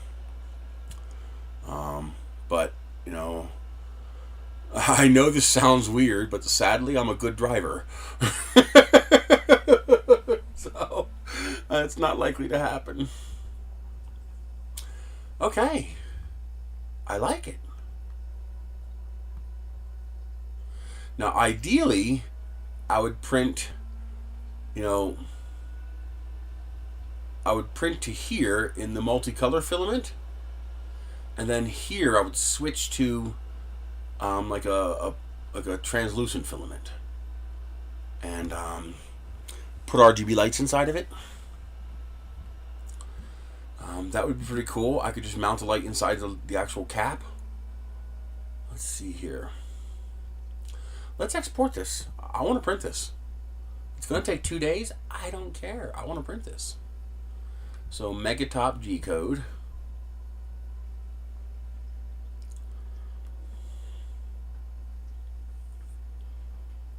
Okay, that takes care of that.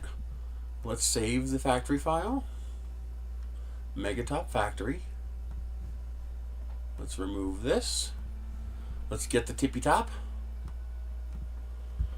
Okay, I'm going to move the tippy top over to here so that I can print this on any printer with a 0.8mm nozzle. Okay, let's delete all this.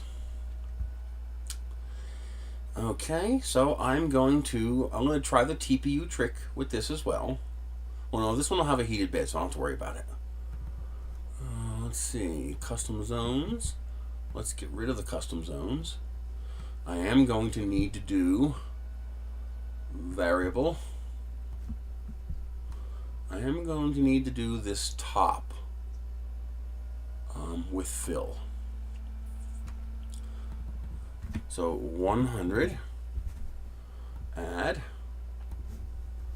Okay, now I should be able to do this with, well, let's go down to 0.4 and 2 perimeters, 3 perimeters, and then infill 25%. I am printing a top. Hang on a second. Let's do 5 top layers, and let's do this at 0.6, 4 perimeters, and no infill. Okay. Again, I want the minimum mass in the center. I want all the mass to be on the outside. There we go. Yes. Yes. That will make the top nice and strong.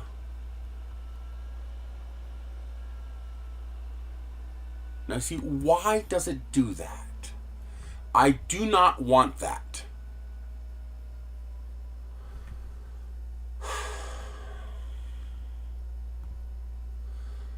I want the infill to overlap.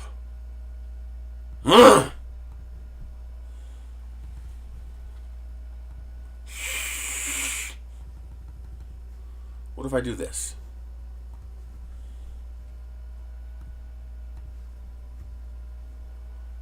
Will that force it to do what I want?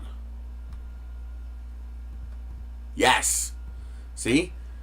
Now the infill overlaps that fourth perimeter that's no longer there.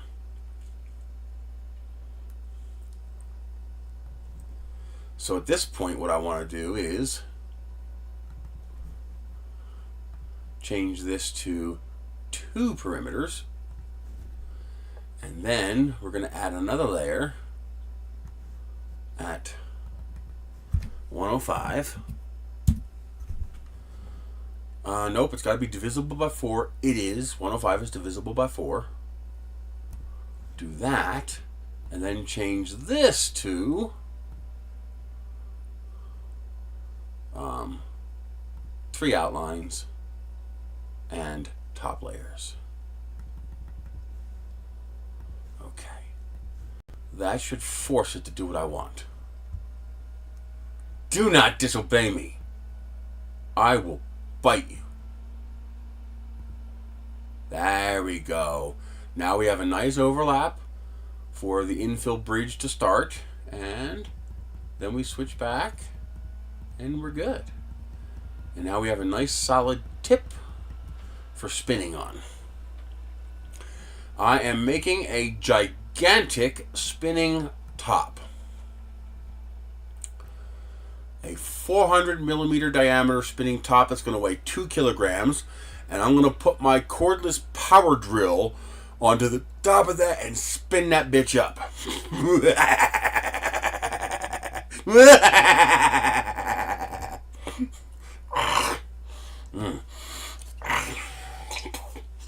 Just because I think it would be fun.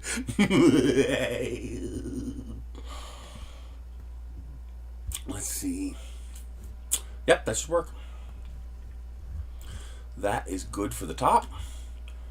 And even with 4 perimeters at a 0.8 millimeter nozzle, it still only weighs 90 grams. Nice.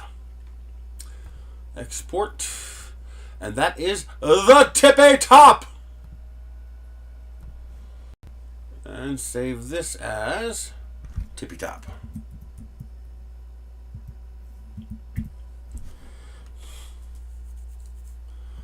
And no glue. These will thread together. Which makes me happy. Now, what would be cool is to, I don't know if I have time to do it, and I don't know if I have enough plastic to do it, but what would be really cool is to print this in some sort of really pretty PETG, and then print this part here, this top part here, in transparent PETG, and then in the top of this, because this is going to be upside down, I put an a battery-powered, powerful RGB light inside that tip, shining up, so that this top will and flash and blink while it's running. Let's see if there's anything available. Let's see, cordless RGB. That is not what I typed. What the fuck are you doing? Why is it twice?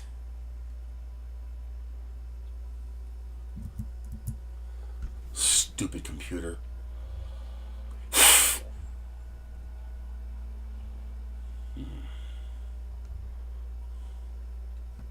Okay, this would work. 1200 milliamp. But I don't need freaking a zillion of them. I need one. Come on.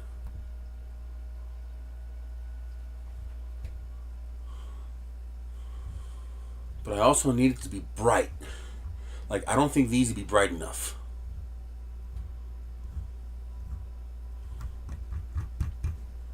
Wireless RGB puck.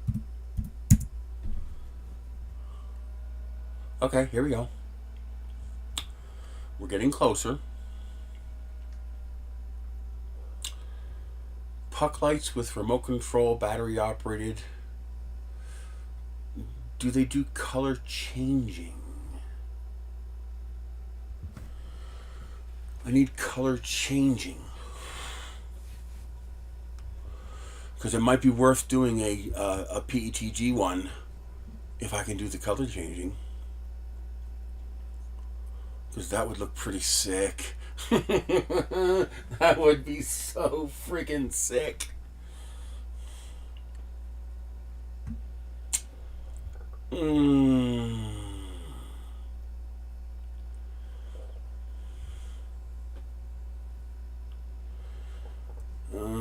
These are a little cheaper.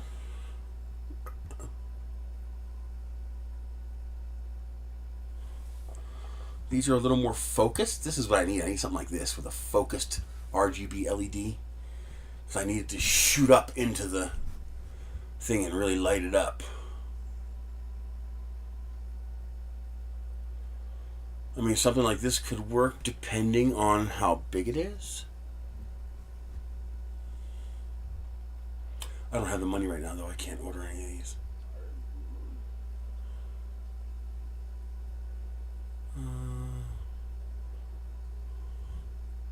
And none of these are optimal. I need something like this.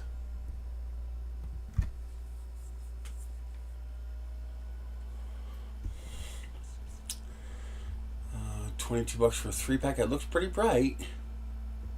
But what are the dimensions? How big are these?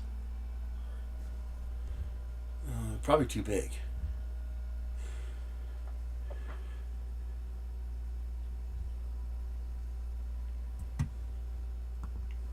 I'll bring these up too, even though these are stupid expensive.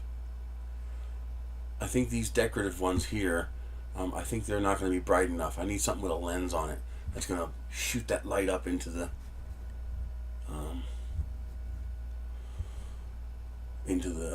unit. Come on, how big are they?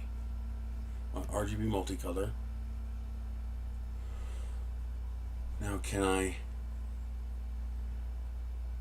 Oh, there's fade and smooth. I'm assuming that's different modes.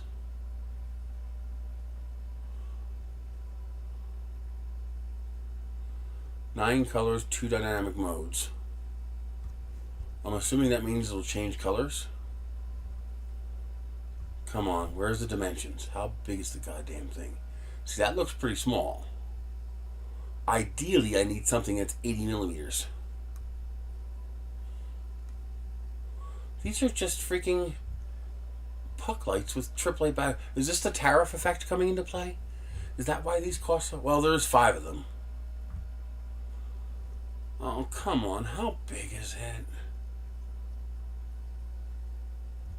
Oh, these are lithium and USB-C. That's nice.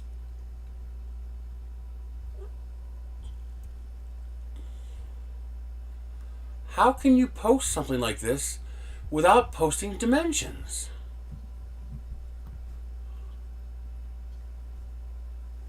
Oh, 2.4 by 2.4. So that's less than 80 millimeters, right? 2.4 inch 2 millimeters. Yeah, that's 61 millimeters, which means I could design a pocket that would go inside here. So I could design it to sit right inside of this.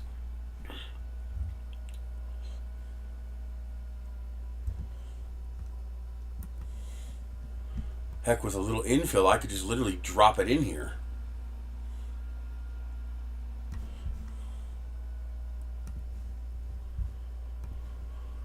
Of course, those are expensive. I'll add them to the list. Maybe I'll get lucky. I'll get some money before the show, but then I'd have to have time to print. It would take 2 days to print another one. There's a $5 coupon. That's cool. So I would make it $27. Okay. How about this one? That's the same price. 10% would be $3.20 off. Same size, 2.4 by 2.4. Okay.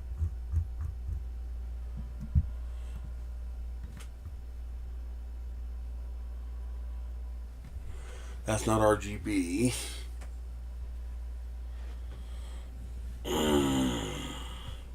Well, these are only 20. And there's a 15% off coupon. How big are they? They look bigger.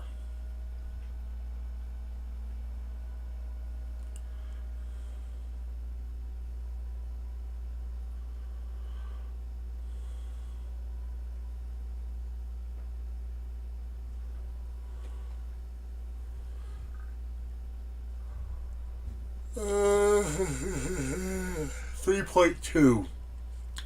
That might be too big.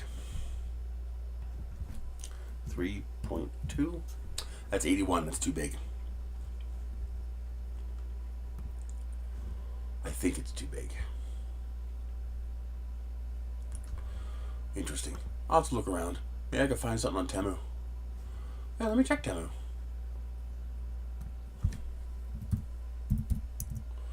Even with shipping, if I can buy just one, then maybe I can use the coupon. Okay. RGB puck.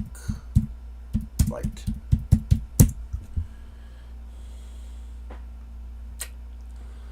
La-di-da, la-di-da. Oh, there's one. That would be $11.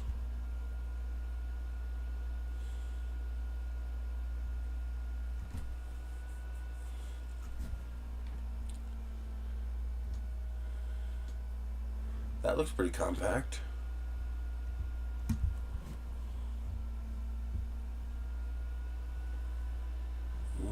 That looks pretty compact.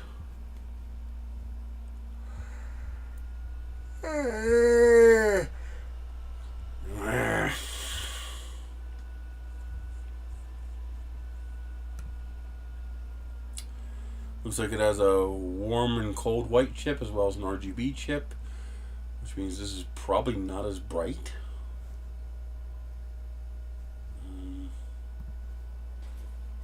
This one is 70 millimeters. That's good.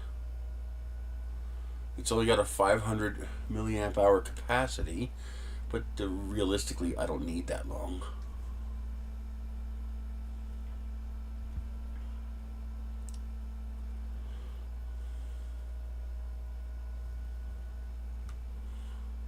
How does it charge?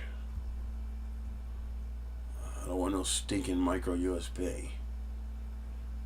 Oh no, is that micro?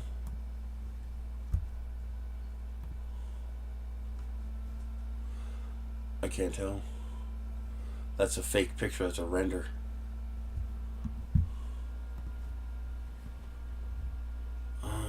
What is the...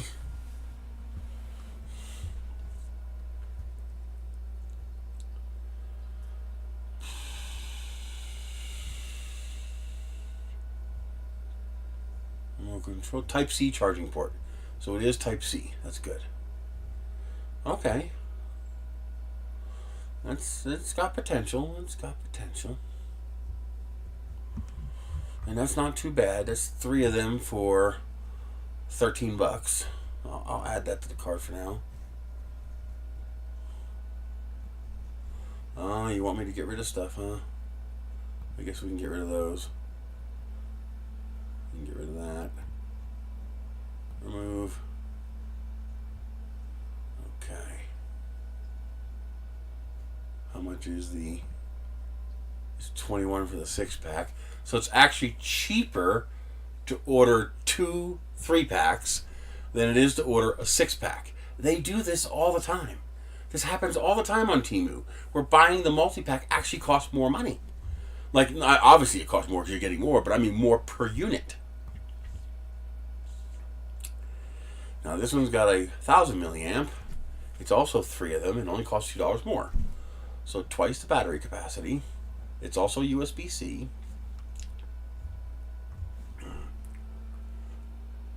It is 2.4, so it's the same 70 millimeters.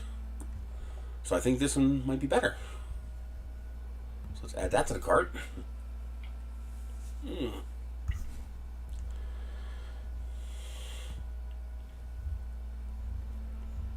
Okay. And if I order 2 of them, I could use the $20 coupon.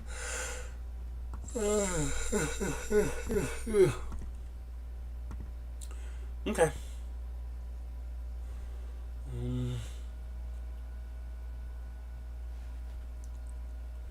No, I don't want that. Is there anything else? This is also potentially interesting. I can mount this in the middle and light it up on both ends.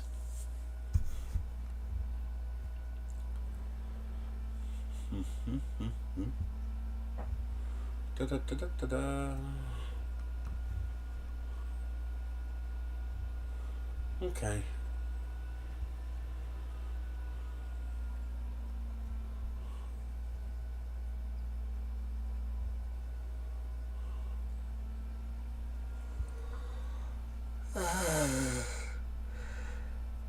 Oh man.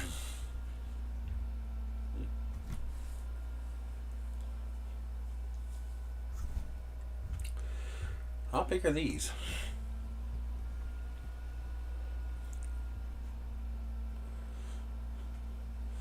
It's $20, but you get 6 of them.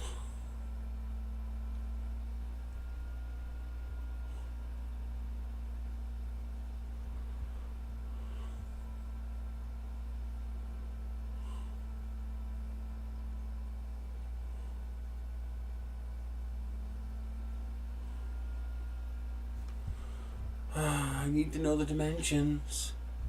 It's useless without the dimensions.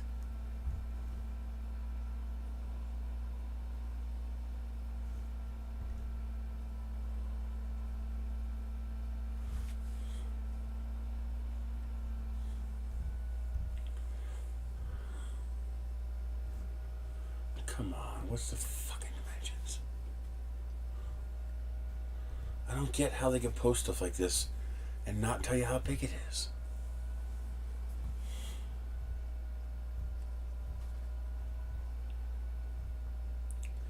Why do you do that? Why do you keep... I must be hitting... Here it is. 76 millimeters. So it's just barely small enough. So this could work too.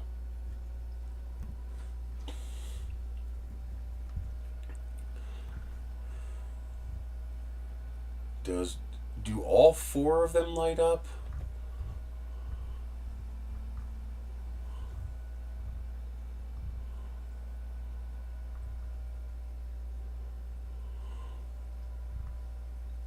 It's only a half a watt. I would like a 2-watt light. A 2-watt light would be nice. That would definitely be bright enough.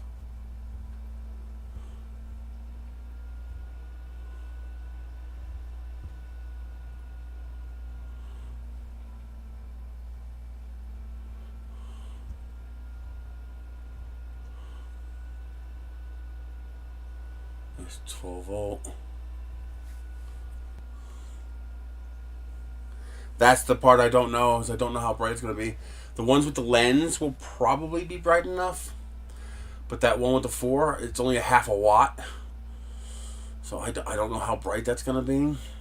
At nighttime it'll be fine, but we're going to be inside of a venue that's going to have lights. So it needs to be bright enough that people can see it. Plus, I'd really prefer something that would like flash and blink and dance, and that would just look cool on the top. Oh my god. I'm not worried about one remote. I only need one. I don't need 6.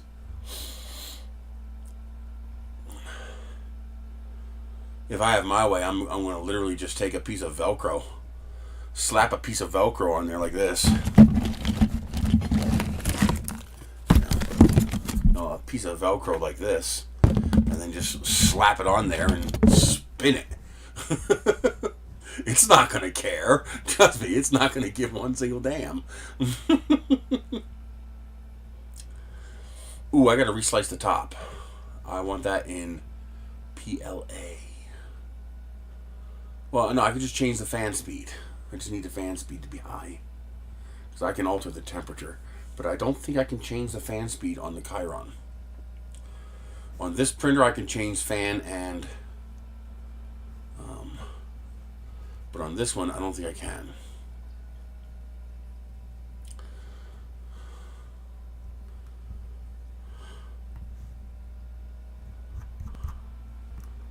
Okay.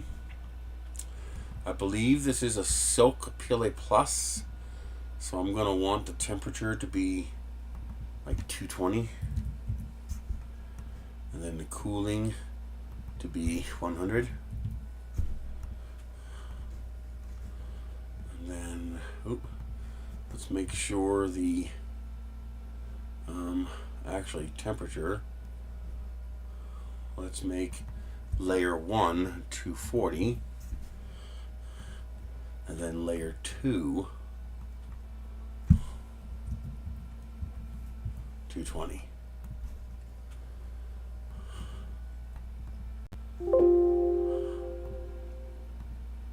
I do have it set to 0. 220. Cooling. Remove. 100. Okay. And what's my speed? 50. That's fine. I'll probably actually have to slow down a little. That might be too fast because of how thick I'm printing it. Cooling, delete, 100.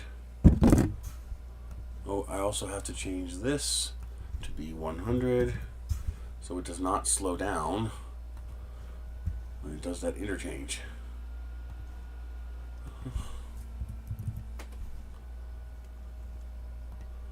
Alrighty, print.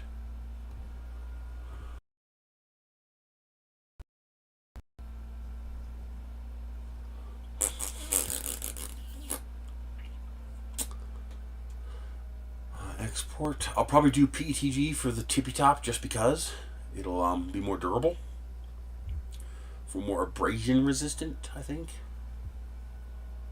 Megatop. Yes. Okay. But I will try to do the... Oh, that first layer is going to take forever. That first layer is going to take a long time. But do that first layer in TPU and then switch to PLA. And see if I get lucky. See if it sticks. Okay.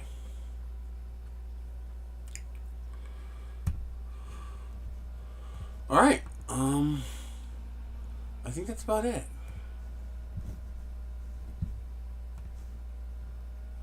Let's see. So, I do still need to print the new lamppost bottom. I could bring what I have, but I'd rather print the new bottom because I also want to try to print it with a 0.8mm nozzle and see how well that works out. I got to print up some of the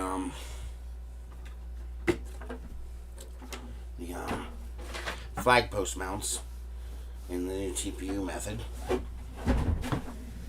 And what else? Probably this weekend I'll try working on this, see if I can 3D print a version of this that'll snap together.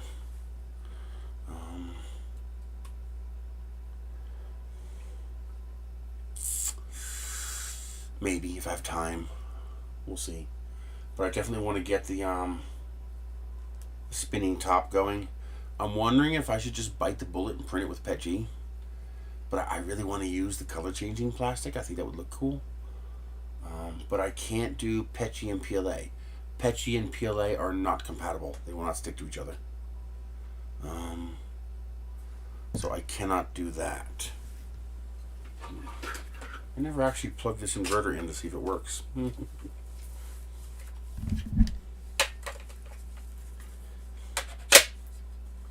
Oh, lights up.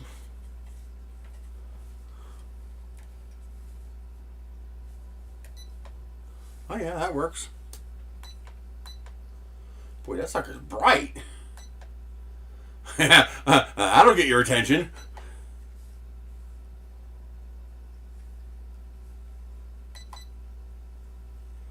What's that doing? I got blue, then I got blue and green, then off. Does that say something on there? Can't read the damn thing. I gotta use my phone to blow it up.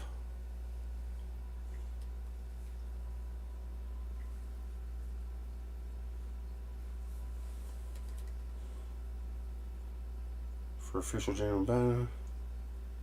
Really? It doesn't tell me what that does? I got the manual here somewhere. I'll have to look at that because it appears to have multiple modes. It lights up blue.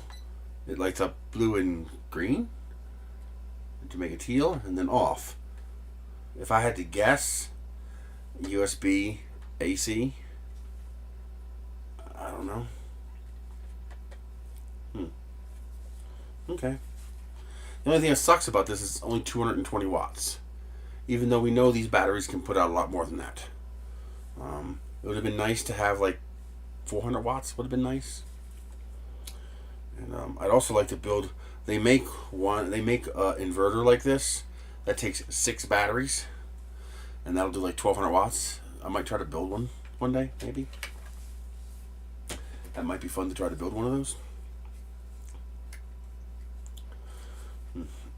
Cool, nice though. All right, that's it. Don't forget, try to remember to go to my website, nerdies.com, and use my Amazon link. We successfully broke $9,000 in sold revenue last month.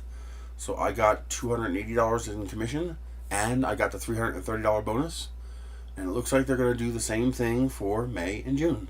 So if I can hit $8,250 again, I will get another $330. And yeah, I could definitely use it. So check out my Amazon link if you're in the US. I do have Amazon links for other countries. Don't forget, I also have PayPal, Zelle, and Patreon if you want to support me. That's it. If you're going to be at Rocky Mountain Rep Rap Fest, I'll do another live stream next week, of course. But then I'll be at Rocky Mountain Rep Rap Fest. And so I'll have my big giant Christmas lights. I'll have my toolboxes. I'll have my 3D printed shoes. I'll have my rockets. I'll bring all that with me. And it'll be fun. I think for next year, I want to try to print a glider. Basically a push bike that has no pedals. And so something I could just sit on at the show and just roll around. I think that'll be fun. If I can make a glider that will support, my fat ass, and you could safely print one for your kid. So that might be fun to try out. And if you have a chance to try that creamy coconut, it's really good. That's it. I will see you guys later. I will probably do a live walkthrough at some point at Rocky Mountain Rep Rap. I probably won't be able to do one Saturday or Sunday because the network there is basically trashed by so many people being in one spot, all trying to do the same thing. But I'll probably either in the morning before people get there or Friday after I'm done setting up, do a quickie live stream through the whole thing. And if I have enough bandwidth, I might try that. We shall see. But I will definitely record video, of course. And that's it. I mean, the nice thing is I have the tablet now, and it has a data connection. So I'll be able to read the chat easier while stream's happening. And go from there. But I think it's going to be fun. I think that's for certain. It's going to be fun. And see what happens. I can't think of anything else. That's it. I am going to go grab that memory card, and I'm going to start printing this Megatop, because I really want to print one of these. I'm rubbing my hands together because I badly want to print one of these tops and hook it up to a power drill and just stand back. It's going.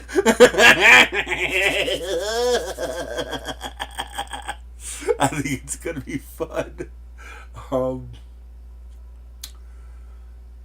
It might be interesting to have a self-powered top one day, you know, where you have a bearing in the middle and just the outer ring spins, and so you just grab the top and just press the button and it just starts. Really get that friggin' booger going. If it's heavy enough, it should spin pretty good. So we shall see. Absolutely. Yeah, the shorts seem to be doing pretty well. I don't know if they're helping my revenue at all. They're monetized, but I have no way of knowing how much I'm making from the shorts. This video gets 200 views, that video gets 2,000 views. I don't know why the difference. And I have no idea how much they're making me. Probably not much. I mean, how much ad revenue can they make from a 3-minute video? But yeah, I'm going to post more of the shorts. You know, it's low-hanging fruit. It's easy to do. And go from there. Shorts will definitely be good for Rocky Mountain Murph. We can do what I call semi-live. So I could do a little short at Murph and then post it. Do another short, post it. Do another short, post it. So instead of I might actually just do that. Do like a little 30-second short for each booth I walk by, and just zip it up. You know, keep it short. You know, 30-40 seconds. You know, under 60 seconds, so that it doesn't take long to watch and it doesn't take long to upload. And because there's going to be dozens of them, and then also do a longer video for later with more details for regular editing and posting. But yeah, I might try that this year. I think that might be interesting. But yeah, go from there. If you want to help out, use my Zelle at Nerys.com, ZELL at Nancy Echo Romeo Yankee Sam.com. I need $200 just for gas for the round trip. Food's no problem. I'm bringing food with me, and lots of tuna fish. I love tuna fish. But and I'm staying at my friend's house, so that's not a problem. But yeah, go from there. Yeah, I think that's going to be good. It'll be easy for you guys to absorb. It'll be like you're there. You just get a little blurb of what each booth is about. And if it's something interesting, I'll also do a longer video for posting when I get home. But that'll give you almost real-time access to the show. What I call semi-live. And I think that'd be fun. I can't do a walk through the whole show. I'm not physically capable of walking through the entire show in one shot. I gotta walk an aisle, sit down, then walk another aisle and sit down. But I could do clips. That's easy. And, I hear the goddamn mouse. Cat put a mouse in my fucking bed last night. You ever see a 460-pound man jump out of bed? The cat jumped up in the bed, and I just out of the glimpse of my eye, I caught him drop something, and I look over, and this mouse has got 2 paws on my shoulder, and he's looking up at me. I'm like, motherfucker! He leapt out of bed. I was like, really? You catch the mouse and you bring it to my bed and let it go? Come on, cat! And the cat's just looking at me like, why, you didn't like it? Not in my bed!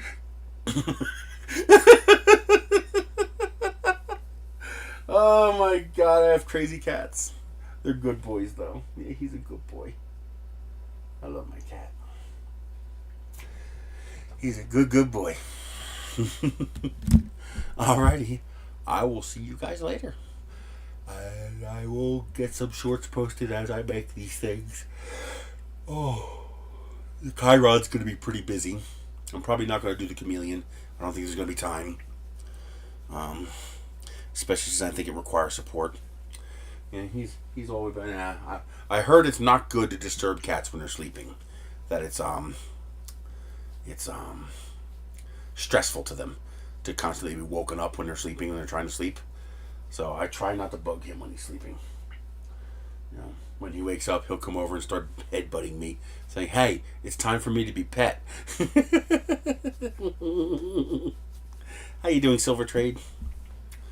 And all right, that's it. I will see you guys later. I'm gonna go get started printing because do I do it in PETG or do I do it? I think it would look really cool in the multicolor too. I think I'm gonna do the PLA just because I've got 4 kilograms of the color shift, you know, where it changes colors throughout the roll, transition rolls, and I just think that would look really cool in the giant top. Even though the color transitions are going to be very thin at the bottom because there's so much infill, once it gets to the neck, the transitions will be a much broader. So I just think that would be pretty cool to do. So I'm probably going to do it in PLA just because. That's it. I will see you guys there. Alrighty. You guys be good. Remember, mean people taste good.